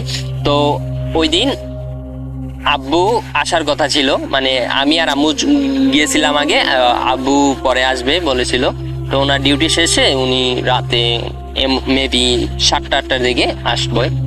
তো সালটা তখন সম্ভবত 2004 কিংবা 2003। তো রাসেল ভাই তখন আমার বয়স এই 6-7 বছর। তো রাসেল ভাই যখন নাকি আমি একা একা খেলছিলাম, মানে ছোট বাচ্চারা যেরকম কিছু কাপড়ের পুতুল বা এরকম কিছু দিয়ে খেলাধুলা করে থাকে, তো আমি সামথিং কিছু একটা দিয়ে খেলছিলাম। তো আমি দেখলাম তখন পরন্ত সন্ধ্যার মুহূর্ত, মানে সন্ধ্যা হয়ে গেছে, মাগরিবের আজান দিয়ে ফেলছে, কিন্তু তারপরেও কিছু একটা আলো থাকে, দেখবেন আপনারা মাগরিবের আজানের পরও মানে একটা আলো থাকে, মানে একদম দিনের মতোই। তো রাসেল ভাই সেদিন একদম রোদেলা দিন ছিল, তো আকাশ ফর্সা, আলো ছিল। তো আমার মামাদের যেই বাড়িটা সেটা হচ্ছে মানে টিন সেট বাড়ির পিছনের দিকে একটু ঝোপের মতো। তো সেখানে একটা আম গাছ আছে। তো সেই আম গাছটা বলা চলে সেই আম গাছের দিকে তেমন মানুষ একটা যাতায়াত করে না। তো কিছু সুপারি গাছ আছে আর একটা মেহেদি গাছ আছে। তো রাসেল ভাই আমি বসেছিলাম ঘরের মাঝের রুমে। তো টিন সেট ঘরের মধ্যে 2টো রুম, একটা রুম হচ্ছে পশ্চিম দিকে আর একটা রুম হচ্ছে পূর্ব দিকে। তো আমি পূর্ব দিকের রুমটায় বসেছিলাম। তো রাসেল ভাই আম্মু ওরা পশ্চিম সাইডের রুমটার দিকে ওরা রান্না বাড়া করছিল, মামি ছিল ওইখানে, আরো বিভিন্ন মানুষ ছিল। তো ওদের সাথে কথাবার্তা হচ্ছিল। বিশেষ করে রাসেল ভাই যখন একটা মেহমান যায় একজনের বাড়িতে, তখন দেখবেন অধিকাংশ মানুষ আসে, বাড়ির পাশের মানুষ আসে, কথাবার্তা বলে। তো আমার আম্মুর সাথে ওরা কথাবার্তা বলছিল, যেহেতু অনেকদিন পরে বেড়াইতে গেছি। সো রাসেল ভাই ও আমার আম্মু যখন ওদের সাথে কথাবার্তা বলছিল, তো আমাকে ডাক দিয়েছিল যে ছোট বাচ্চা একা একা রুমের মধ্যে খেলাচ্ছে, তো ইয়ামিন এদিকে চলে আসো। তো আমার ডাক দেওয়ার পরে আমি মানে যাবো এরকম একটা মনস্থির করি। তো রাসেল ভাই মনস্থির করার পরে আমি মানে উঠছি, আমার খেলাধুলার যে জিনিসপত্র ওগুলো রেখে আমি দাঁড়িয়েছি। দাঁড়ানোর পরে আমি দেখলাম যেই দরজাটা পূর্ব পাশে, যেই দরজাটা, ওই দরজার দিয়ে আমার আব্বুর মতো একটা ফেস উকি দিচ্ছে। বাট রাসেল ভাই আমি একটা কথা বলি, আমার আব্বু কিন্তু অনেকটা ফর্সা। সো ওই যে চেহারাটা ওইটা না, যেমন রাসেল ভাই চকলেট কালারের মতো, যে ডার্কিশ চকলেট গুলো দেখবেন কালো খয়েরি রঙের, সো ওই রকমের একটা ফেস। এমনকি রাসেল ভাই ওনার কাপড়, মাথার চুল, এমনকি বডির প্রতিটা স্কিন এরকম, শুধু খালি চোখগুলো সাদা, মানে চোখগুলো একজন সাধারণ মানুষ যেরকম থাকে ওই রকম। তো রাসেল ভাই আমার আব্বুর যেরকম আমার সাথে ব্যবহার করে ঠিক এরকম ভাবে মাথাটা উকি দিয়ে আর কি আমাকে একটা হাতের কবজির মতো অর্ধেক বের করে ইশারা দিল দরজার কাছে যেতে। তো আমি রাসেল ভাই দরজার কাছে যাই, এবং দরজার কাছে যাওয়ার পরে আমার দরজার কাছ থেকে কিছুটা দূরেই ওই যে বললাম পূর্ব দিকে যে সুপারি গাছ আর মেহেদি গাছগুলো। তো আমি দরজাতে যাওয়ার সাথে সাথে ও আমার আব্বু মতো যে অবকটা সেটা পূর্ব পাশের একদম বিল্ডিং এর কোণারে চলে গেল, মানে দরজার মধ্যে এরকম এতক্ষণ যেরকম উকি দিয়েছিল, এখন বিল্ডিং সেই ঘরের এক দেয়ালের পাশে গিয়ে ওই রকম ভাবে ঠিক উকি দিচ্ছে এবং আমাকে হাতে ইশারা করছে। এবং সেই অবয়বটা আস্তে আস্তে সেই পিছনের জবের যে আম গাছটা ওই দিকে আমাকে নিয়ে যাওয়ার চেষ্টা করছে। তো রাসেল ভাই আমি তো আমার আব্বুর মতো ভাবলাম, তারপরে আমি গেলাম 2 থেকে 3টা সিঁড়ি। তো সিঁড়ি 3টা নামলাম মাটিতে নামার পর রাসেল ভাই দেখলাম সেটা চলে গেছে। তো আমি ওই পাশে যাব এরকম একটা ভাবছিলাম আর কি রাসেল ভাই। আমার শরীর এখনো গুজবাম করছে রাসেল ভাই। তো আমি ওই পাশে যাব, এমন সময় আমার মনে হলো সন্ধ্যা হয়ে গেছে। আর যেটাকে আমি দেখলাম সেটা আমার আব্বু হতেই পারে না, কেননা আমার আব্বু এরকম পোশাক আজকে পরে নাই। কেননা আমরা যখন সকালে আসছিলাম রাসেল ভাই, তখন আমার আব্বু গোসল করে যায়, আর গোসল করার পরে মানুষ মেবি পোশাক পাল্টানোর কোনো চয়েস নেই। আর সেটার ভাই পোশাকের কথা বাদই দিলাম, কিন্তু সেটার মানে সেই অবাকটার যেই স্কিন ছিল ভাই, ওই স্কিনটার সাথে আমার আব্বুর স্কিন কখনোই মিলবে না। মানে ওইটা স্কিন ছিল, আমি তো প্রথমে একটা চকলেট কালারের মতো স্কিন ছিল রাসেল ভাই। তো আমি সিঁড়ি থেকে মাটিতে নামার পরে ওই অবাকটা আম গাছের দিকে চলে গেল। এবং রাসেল ভাই আমার তখন এরকম একটা খেয়াল আসলো, ভিতরে একটা ভয় জাগলো। আমি কোনো রকমে 3টা সিঁড়ি উঠতে না উঠতে দেখি সেই অবাকটা মেহেদি গাছের কাছে চলে আসছে, এবং সেটা আমার দিকে বড় বড় চোখ করে তাকিয়ে আছে। মানে আমি জাস্ট খালি ভাই টেন্সির রুম ছিল, স্টিলের দরজাতে হুমড়ি খেয়ে পড়ার পরে কি আম্মু, ওরা আরো যারা ছিল, আম্মুর বান্ধবী ছিল ওই সময়, বা মামি ওরা ছিল, ওরা স্টিলের দরজার শব্দটা অনেক জোরে হওয়াতে দৌড়ে আসলো, এসে দেখলো আমি স্টিলের দরজাতে ভাই পড়ে আছি। তো ওরা তুললো, বলতেছে বাবা কি হইলো, পড়ে গেছো কেন, নিচে নামছিলা, উঠানে নামছিলা? তো রাসেল ভাই ওই দিন যদি আমি যেতাম তাহলে আমার সাথে কি হতো সেটা একমাত্র আল্লাহই জানে। তো রাসেল ভাই আমি শুধু খালি উঠানের কোনার মেহেদি গাছটার দিকে নোটিস করছিলাম যে ওইটা মানে ওই সময় আমার মুখে এরকম ভাবে একটা ভয় পেয়েছিলাম। তো রাসেল ভাই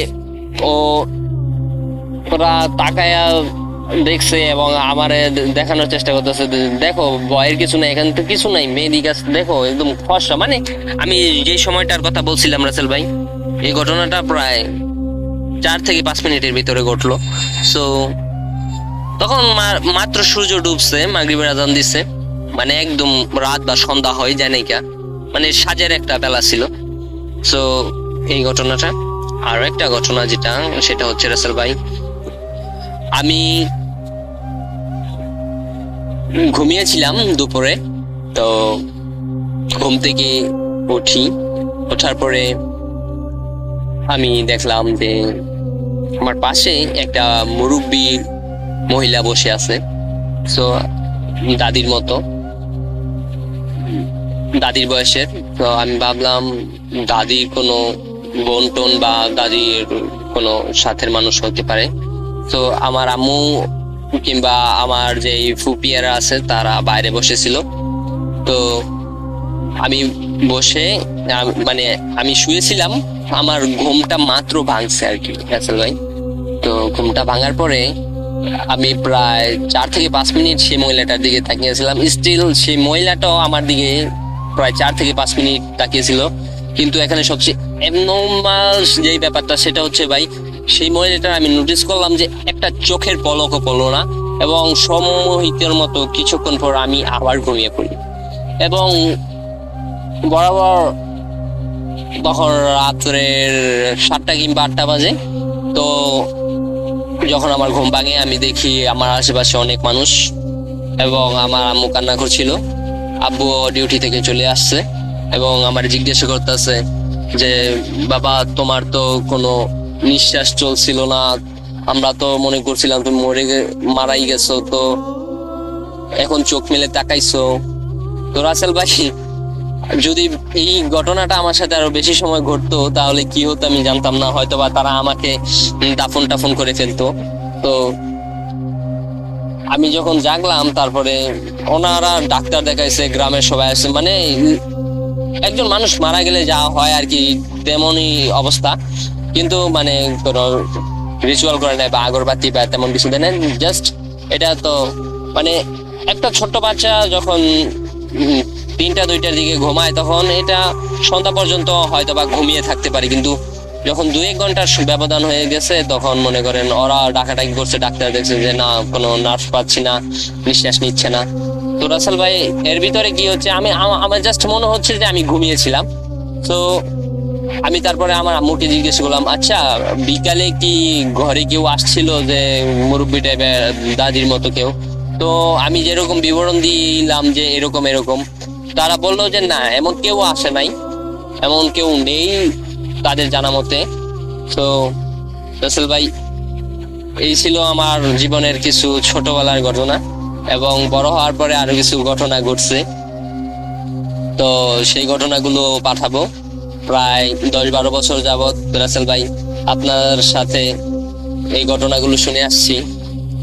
অনেকটা ভালোবাসার বহির্প্রকাশ করার জন্য আজ এই 10-12 বছর পরে হলো রাসেল ভাই আপনার কাছে একটা ঘটনার পাঠাইতে পারছি, এটা অনেক কিছু। তো রাসেল ভাই, থ্যাংক ইউ, আর কিছু বলার নাই। আমার নাম হচ্ছে হৃদয় আহমেদ ইয়ামিন। আর নেক্সট আমার কাছে আরো কিছু ঘটনা আছে, সেগুলো পাঠাবো ইনশাল্লাহ। যদি ঘটনাটা সিলেক্ট হয় তাহলে অবশ্যই একটু ইমেল রিপ্লাই দিয়েন। তো আরো কিছু যে ঘটনাগুলো আছে সেগুলো আমি পাঠিয়ে দিব। ঘটনাগুলো কিছু নোটিশ আমি দিচ্ছি, যেটা হচ্ছে একটা অনেকগুলো ঘটনা আমার আম্মুর সাথে ঘটছে। তারা তো গ্রামে ছিল, তো গ্রামের ঘটনার হিসাবে সেটা আমার আম্মুর সাথে ঘটছে। তো ওই ঘটনাগুলো, আর আমার আব্বুর সাথে তেমন কোনো ঘটনাগুলো ঘটে নাই। আমার আব্বুর সাথে একটা ঘটনা আছে, সেটা ছোট্ট ঘটনা, বাট ওইটাও আমি পাঠাবো। আর আজকের মতো এতটুকুই রাসেল ভাই, আসসালামু আলাইকুম।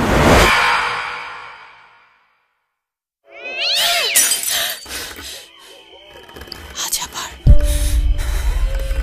শুনতে পাচ্ছেন শব্দটা? ভয়ের আরেক নাম ভূত.com with Russell.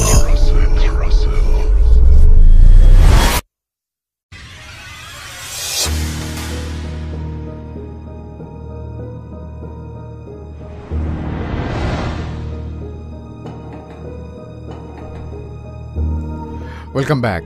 আর সময় বেশি নেব না, কারণ অনেকে খেলার মধ্যে ঢুকে পড়েছেন। আমরা আমাদের শেষ যে স্টোরিটা, সেই স্টোরিটা আজকে শুনিয়ে দেব, এবং তারপরে আপনারা খেলা দেখতে পারবেন মন দিয়ে। চলে যাচ্ছে আমাদের পরবর্তী ঘটনায়, সাথেই থাকুন।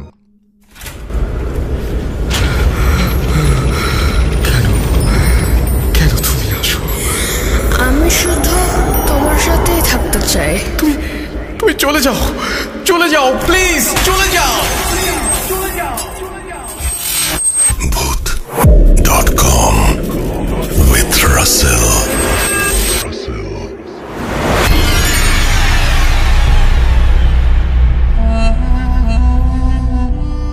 ভূত.com-এর সকল শ্রোতা এবং রাসেল ভাইকে জানাচ্ছি আমার পক্ষ থেকে আন্তরিক শুভেচ্ছা।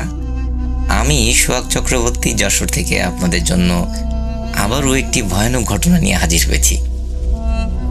মজার ব্যাপার হচ্ছে, ঘটনাটি আজকে যে ঘটনাটি আমি শেয়ার করতে যাচ্ছি, এই ঘটনাটি যিনি শেয়ার করেছেন ওনার নাম রাসেল, এবং রাসেল ভাই পেশায় একজন মাছ ব্যবসায়ী। উনি মাছের চাষ করে থাকেন ঘেরে। গত 135তম পর্বে মাছ নিয়ে আমার একটি ঘটনা প্রচার হওয়ার পরে উনি ওই ঘটনাটি শুনে ওনার কাছেও একটি ভয়ানক ঘটনা আছে এটা আমাকে জানায়, এবং আমাকে ইনভাইট করে যে ওনার কাছ থেকে যে ওই ঘটনাটি শোনার জন্য। সো আমিও আর ওই লোকটি সংবরণ করতে পারি না, আমিও রাসেল ভাইয়ের সাথে গিয়ে দেখা করি এবং জানতে পারি রাসেল ভাই দীর্ঘদিন যাবৎ মাছের ব্যবসা করে আসছেন। উনি ঘটনাটি বলার সময় আমাকে একটু রিকোয়েস্ট করেছেন যে যেহেতু উনি একই প্লেসে এখনও মাছের ব্যবসা করেন, ওখানে এখনও মাছের ঘেরগুলো আছে ওনার, সো ওই ঘেরের নাম, ঠিকানা, ওই প্লেসের নামগুলো যেন আমি উল্লেখ না করি। তো আমিও সেই সত্ত্বে ওনার কাছ থেকে ঘটনাটি কালেক্ট করি, এবং ঘটনাটি কালেক্ট করার পরে যাদের সাথে মূলত ঘটনাটি ঘটেছিল ওনাদের সাথেও আমি যোগাযোগ করার চেষ্টা করি।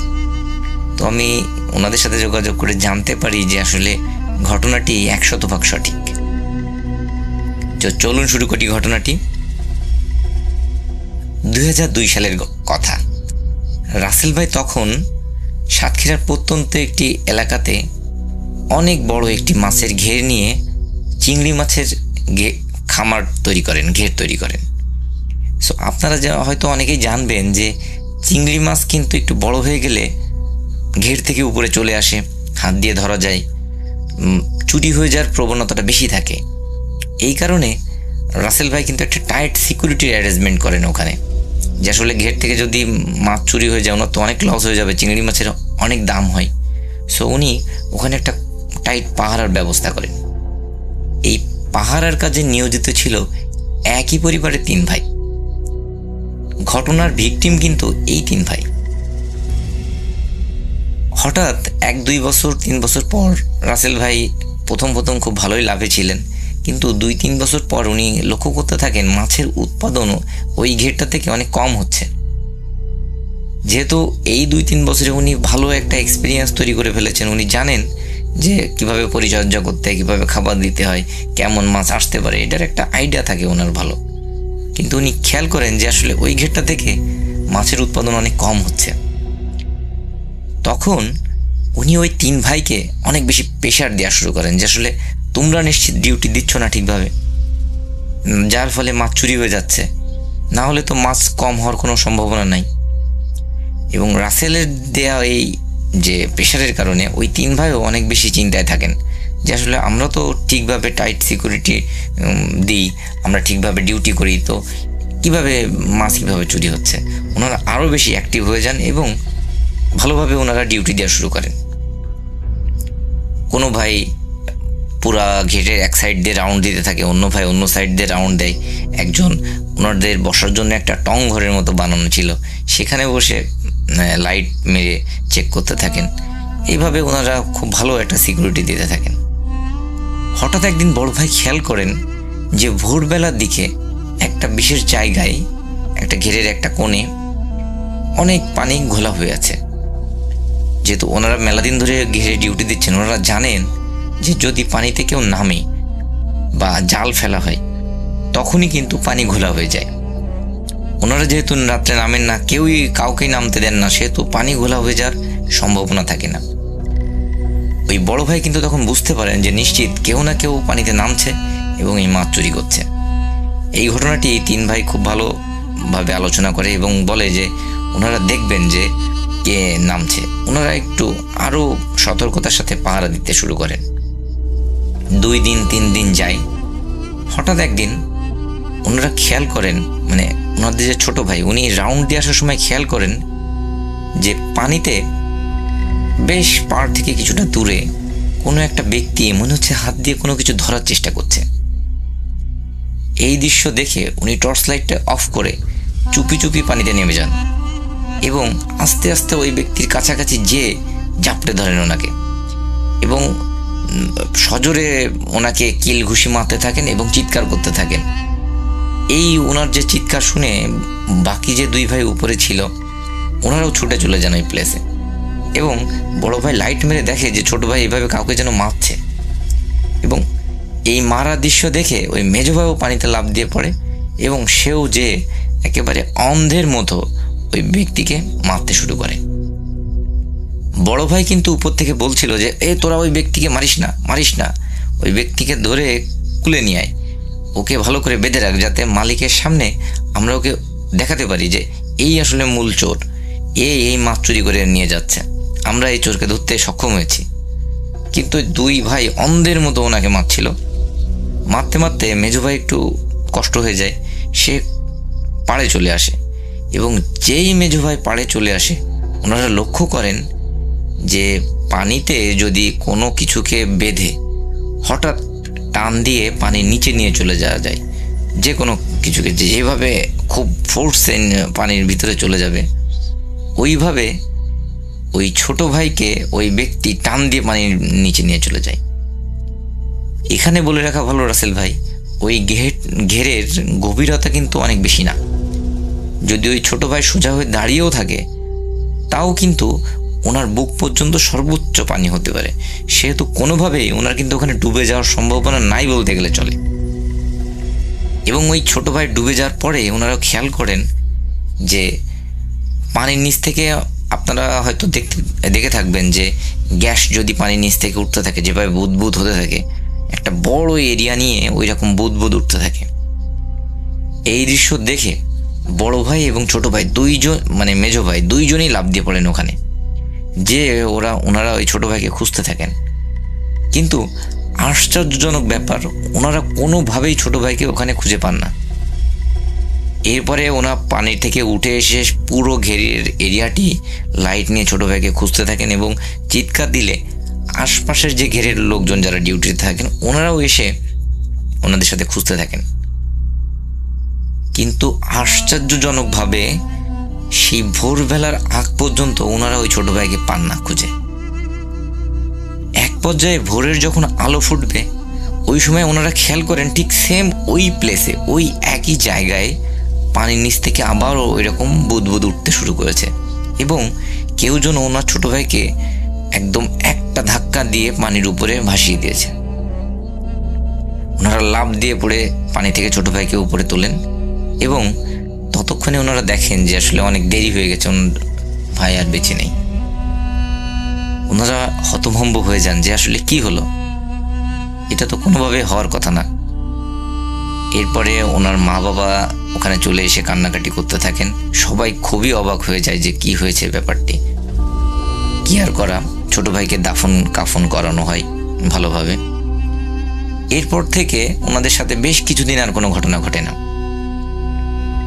ওনার যে মেজো ভাই এরপরে একদিন উনি বাজার করে বাড়ি ফিরছিলেন 7:30-8টার সময়, সন্ধ্যা মানে রাত 7:30-8টা।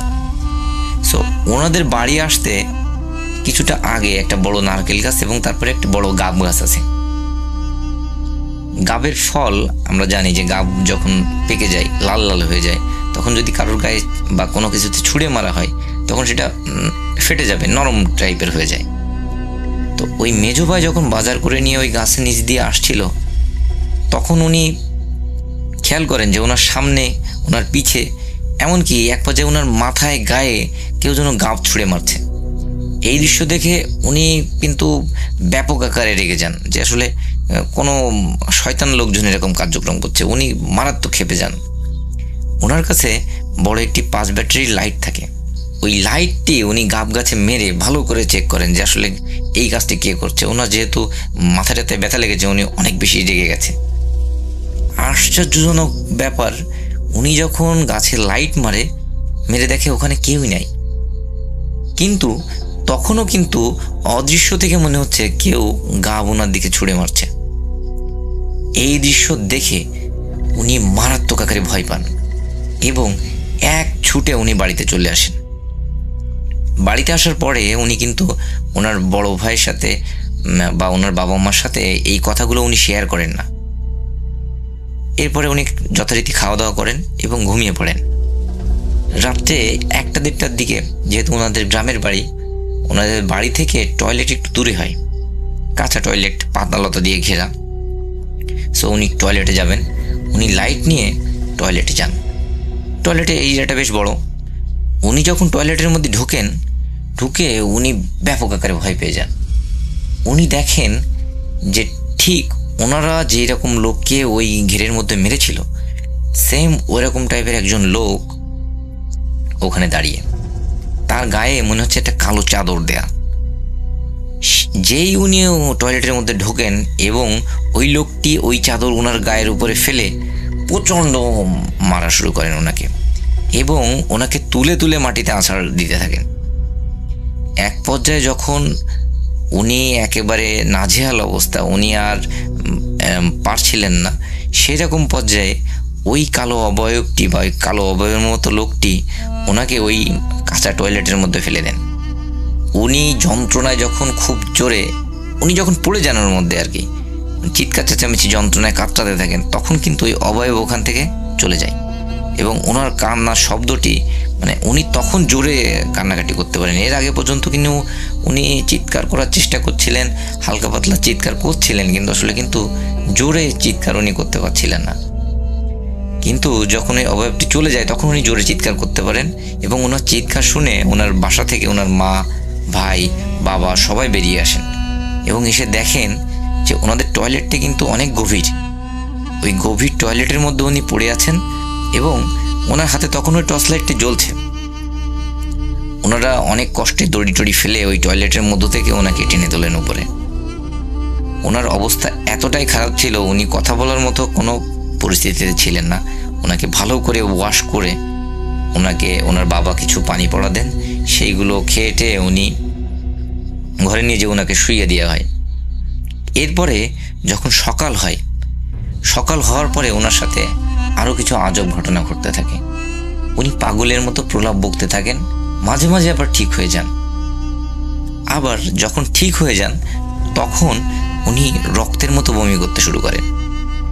খুবই একটা ক্রিটিক্যাল সিচুয়েশন ওনার। এরপরে ডাক্তার ডেকে নিয়ে আসা হয় এবং ওনার ট্রিটমেন্ট করানো হয়। বাড়ির সবাই কিন্তু ধারণা করেছিলেন, যেহেতু ওনাদের একটা কাঁচা টয়লেট, ওই কাঁচা টয়লেটের মধ্যে উনি টয়লেট করতে যেই পড়ে গেছেন, এটা সবার ধারণা ছিল। কিন্তু উনি হঠাৎ এক সময় যখন ঠিক হয়ে যান তখন উনি পুরো ঘটনাটি বলেন। সবাই এই পুরো ঘটনাটি শুনে অনেক বেশি ভয় পেতে শুরু করেন এবং আশপাশের ওনাদের যে প্রতিবেশী ছিলেন তারা বলতে থাকেন যে আসলে ওই ঘেরের আশপাশে এক সময় পিশাচের উপদ্রব ছিল, যারা মানুষের বিভিন্ন রকম ক্ষতি করত, মানুষকে ভয় দেখাতো, বাচ্চাদের মেরে ফেলতো, এরকম বহু ঘটনা ঘটত। কিন্তু যখন এই মাছের ঘের করা হয় বা লোকালয় আস্তে আস্তে তৈরি হওয়া শুরু হয় তখন কিন্তু এই জিনিসগুলো অনেক কম হয়ে গেছে। সো এই সব কথা শোনার পরে ওনার বাড়ির লোকেরাও কিন্তু অনেক বেশি ভয় পাওয়া শুরু করেছিলেন। ওনারা একটা কবিরাজকে ডেকে আনেন এবং ওই কবিরাজকে ডেকে এনে কিছু পানি পড়া টড়া তাৎক্ষণিকভাবে দেন। কিন্তু আশ্চর্যজনকভাবে ওই মেজো ভাই সন্ধ্যা 6টা পর্যন্ত বেঁচে ছিলেন। এরপরে হঠাৎ করে উনি রক্তবমি করতে করতেই মারা যান। বাড়িতে একটা শোকের মাতম তৈরি হয়ে যায়, সবাই অনেক বেশি কষ্ট পান, অনেক ভয়ের একটা পরিবেশও হয়ে যায় সাথে সাথে। এরপরে ওই মেজো ভাইকে দাফন কাফন করে দেওয়া হয়। মেজো ভাইকে দাফন কাফন করে দেওয়ার পরে বড় ভাইয়ের ভিতরে কিন্তু একটা আতঙ্ক তৈরি হয়ে যায়। তিনি আর ওই মাছের ঘেরের ওই যে পাহারা দেওয়ার যে কাজ ওটি আর করতে যান না। উনি পার্শ্ববর্তী গ্রাম থেকে একটা ভালো কবিরাজ দেখিয়ে সেখান থেকে তাবিজ অনেক কিছু নিয়ে আসেন এবং উনি ওই বাড়ির যে ওনাদের জমি ছিল সেইগুলোই চাষবাস করতে থাকেন। উনি আর ওই পেশায় ফিরে যান না। দীর্ঘ 1-1.5 মাস 2 মাস পার হয়ে যায়, ওনাদের সাথে আর কোনো ঘটনা ঘটে না। হঠাৎ একদিন ওই বড় ভাইয়ের যে স্ত্রী, উনি রাত্রে 11টা-12টার দিকে বাইরে বাথরুম করতে আসবেন। যেহেতু ওনাদের গ্রামে বাড়ি, ওনাদের এমনিতেই অনেক সাহস ছিল, উনি একটা হেরিকান জ্বালিয়ে বাইরে চলে আসেন এবং বাথরুম করতে থাকেন। বাথরুম করে উনি যখন ফিরছেন তখন উনি খেয়াল করেন ঘরের ভিতরে যেন সাদা, আমরা যখন দেখবেন যে কোথাও কোনো শিল্পীরা স্টেজে পারফর্ম করছে তখন যেমন সাদা ধোঁয়া দেওয়া হয়, ওই টাইপের একটা সাদা ধোঁয়া, কিন্তু ওই ধোঁয়াগুলো তো চারিদিকে ছড়িয়ে পড়ে। এই ধোঁয়া কিন্তু ওইভাবে ছড়িয়ে পড়ছে না, একটা নির্দিষ্ট শেপের মতো, পাতলা একটা নির্দিষ্ট শেপের মতো। সে একদম সুন্দর করে দরজার যে ফাঁকা ওইটা দিয়ে ঘরের মধ্যে চলে যাচ্ছে। এই দৃশ্য দেখে উনি অনেক বেশি ভয় পান এবং মনে করেন যে ওনার স্বামীর হয়তো কোনো বড় ক্ষতি হয়ে যেতে পারে। উনি ছুটে এসে ধাক্কা দিয়ে দরজা খুলে ফেলেন, কিন্তু দেখে ঘরের ভিতরে আসলে কিছুই নাই, কোনো সমস্যা নাই। উনি হেরিকেনটা বেডের পাশে নিয়ে যে দেখেন যে ওনার স্বামী শুয়ে আছে, ঘরের মধ্যে কিছুই নাই, কোনো রকম খারাপ কোনো পরিবেশ না। উনি বেডের পাশে হেরিকেনটি জ্বালিয়ে রেখে উনি শুয়ে পড়েন পাশে। উনি কত সময় ঘুমিয়েছেন ঠিক জানেন না। হঠাৎ ওনার ঘুম ভেঙে যায় যে ঘরের বাইরে মনে হচ্ছে খুব দাপাদাপি শব্দ হচ্ছে, মনে হচ্ছে কোনো ব্যক্তি প্রচুর প্রহর করছে, ধরে তুলে আছাড় মারছে। যেহেতু ওনাদের মাটির বাড়ি, ওনারা ওই ভাইব্রেশনটা ফিল করতে পারছিলেন বেডের উপর থেকে। ওনার মনে যেহেতু একটা আতঙ্ক কাজ করছিল, উনি আর কোনো কিছু খেয়াল না করেই দরজা খুলে বাইরে চলে যান এবং বাইরে চলে যেয়ে একটা দৃশ্য দেখে উনি আতঙ্কে চিৎকার দিয়ে উঠে সেন্সলেস হয়ে যান। ওনার চিৎকার শুনে ওনার মা বাবা, যারা আর কি বড় ভাইয়ের মা বাবা ছিল, তারাও চলে আসেন। তারাও ওই অদ্ভুত দৃশ্যটি এসে সবার সামনে দেখতে পান। ওনারা দেখেন যে কালো একটি অবয়ব, যার কোনো হাত নাই, পা নাই, চোখ নাই, মুখ নাই, কিচ্ছু নাই, সে ওই বড় ভাইকে তুলছে, আছাড় মারছে এবং হাত ধরে এক মাথা থেকে উঠানের অন্য মাথা টেনে নিয়ে যাচ্ছে, আবার অন্য মাথায় চেলে ফেলে দেওয়ার মতো দিচ্ছে। এই দৃশ্য দেখে ওনারা আরও জোরে চিৎকার করেন এবং ওনাদের চিৎকার শুনে ওনাদের প্রতিবেশীর 2-1 বাড়ি থেকে লোকজন হারিকেন নিয়ে চলে আসে ওদের বাড়িতে। যেই ওই সবাই চলে আসে আলো নিয়ে, তখন ওই অভয় আর ওখানে থাকে না, তখন সে চলে যায় ওখান থেকে। এরপরে ওই বড় ভাইকে ওখান থেকে উদ্ধার করা হয়, ওনাকে ঘরে নিয়ে এসে ভালো করে পরিষ্কার পরিচ্ছন্ন করে আবার বেডে শুইয়ে দেওয়া হয়। কিন্তু ওনার মুখ ডান দিকে বাঁকা হয়ে যায় এবং উনি ডান হাতে আর কোনো সেন্স থাকে না, উনি প্যারালাইজডের মতো হয়ে যান ডান হাত। এরপরে ওনারা আবার কবিরাজকে ডেকে নিয়ে আসেন এবং এক ডাক্তারকে নিয়ে আসেন। বড় ভাইয়ের ট্রিটমেন্ট চলে, কবিরাজও ট্রিটমেন্ট করতে থাকেন, কিন্তু ওনার প্রোগ্রেসটা খুব স্লোভাবে হয়। কবিরাজ অনেক কিছু শুনে, সকলের কথাবার্তা শুনে ওনাদের বাড়ি পরপর 3 দিন আসেন এবং ওই কবিরাজ সাথে করে একজন মৌলানাকে নিয়ে আসেন, যিনি 3য় দিন এসে ওনাদের বাড়ির চারিপাশে বোতলের মধ্যে কিছু একটা লিখে ভরে বাড়ির চারিপাশে পুঁতে দিয়ে যান। এরপর থেকে ওনাদের দ্বৈত ট্রিটমেন্টে উনি আস্তে আস্তে সুস্থ হতে থাকেন। কিন্তু সুস্থ হলেও উনি কিন্তু ওই এক পাশে খুঁড়িয়ে হাঁটেন, একটা হাত প্যারালাইজ থাকে এবং মুখ এক সাইডে বাঁকা হয়ে থাকে।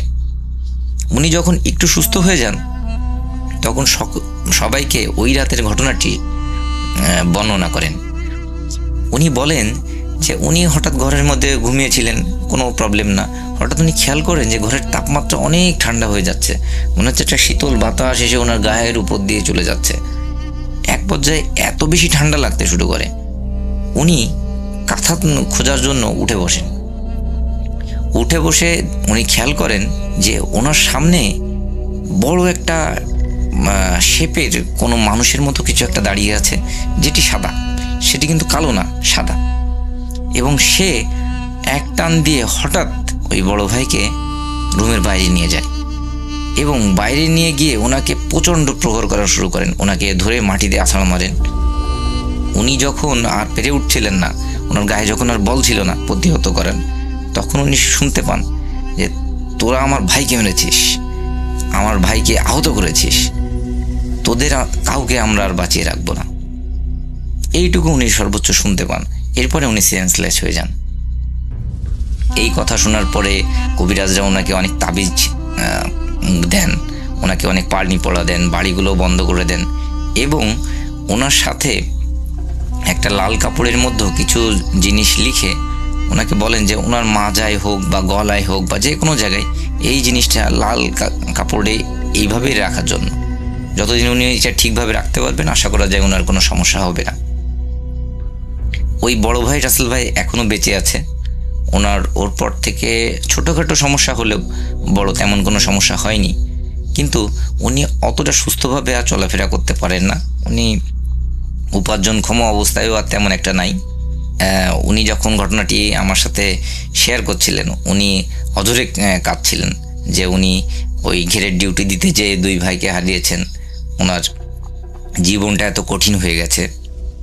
সো এটি ছিল আমার ঘটনা রাসেল ভাই। যদি ঘটনাটি আপনাদের ভালো লেগে থাকে তাদের উদ্দেশ্যে ঘটনাটি শেয়ার করবেন এবং সবাই ভালো থাকবেন।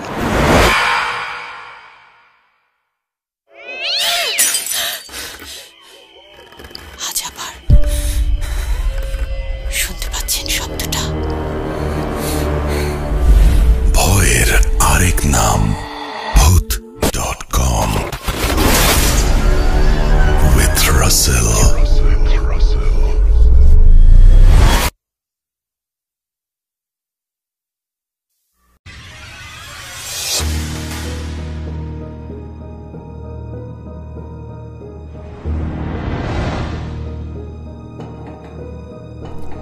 হ্যালো, তো এই ছিল আমাদের আজকের ভূত.com এবং আমরা খেলার জন্য একটু ছোট করেছি আমাদের এখনকার এপিসোডগুলো, কিছুটা মানে 20 মিনিটের মতো ছোট করে ফেলেছি। থ্যাংক ইউ ভেরি মাচ আমাদের সঙ্গে থাকার জন্য। আশা করছি আপনারা সবাই ভালো থাকবেন। একটা সপ্তাহ জুড়ে আমরা আবারও ফিরে আসবো ইনশাল্লাহ আগামী সপ্তাহে। সেই পর্যন্ত সবাই ভালো থাকুন, সুস্থ থাকুন, মোস্ট ইম্পর্টেন্টলি ভূত.com এর সাথে থাকুন।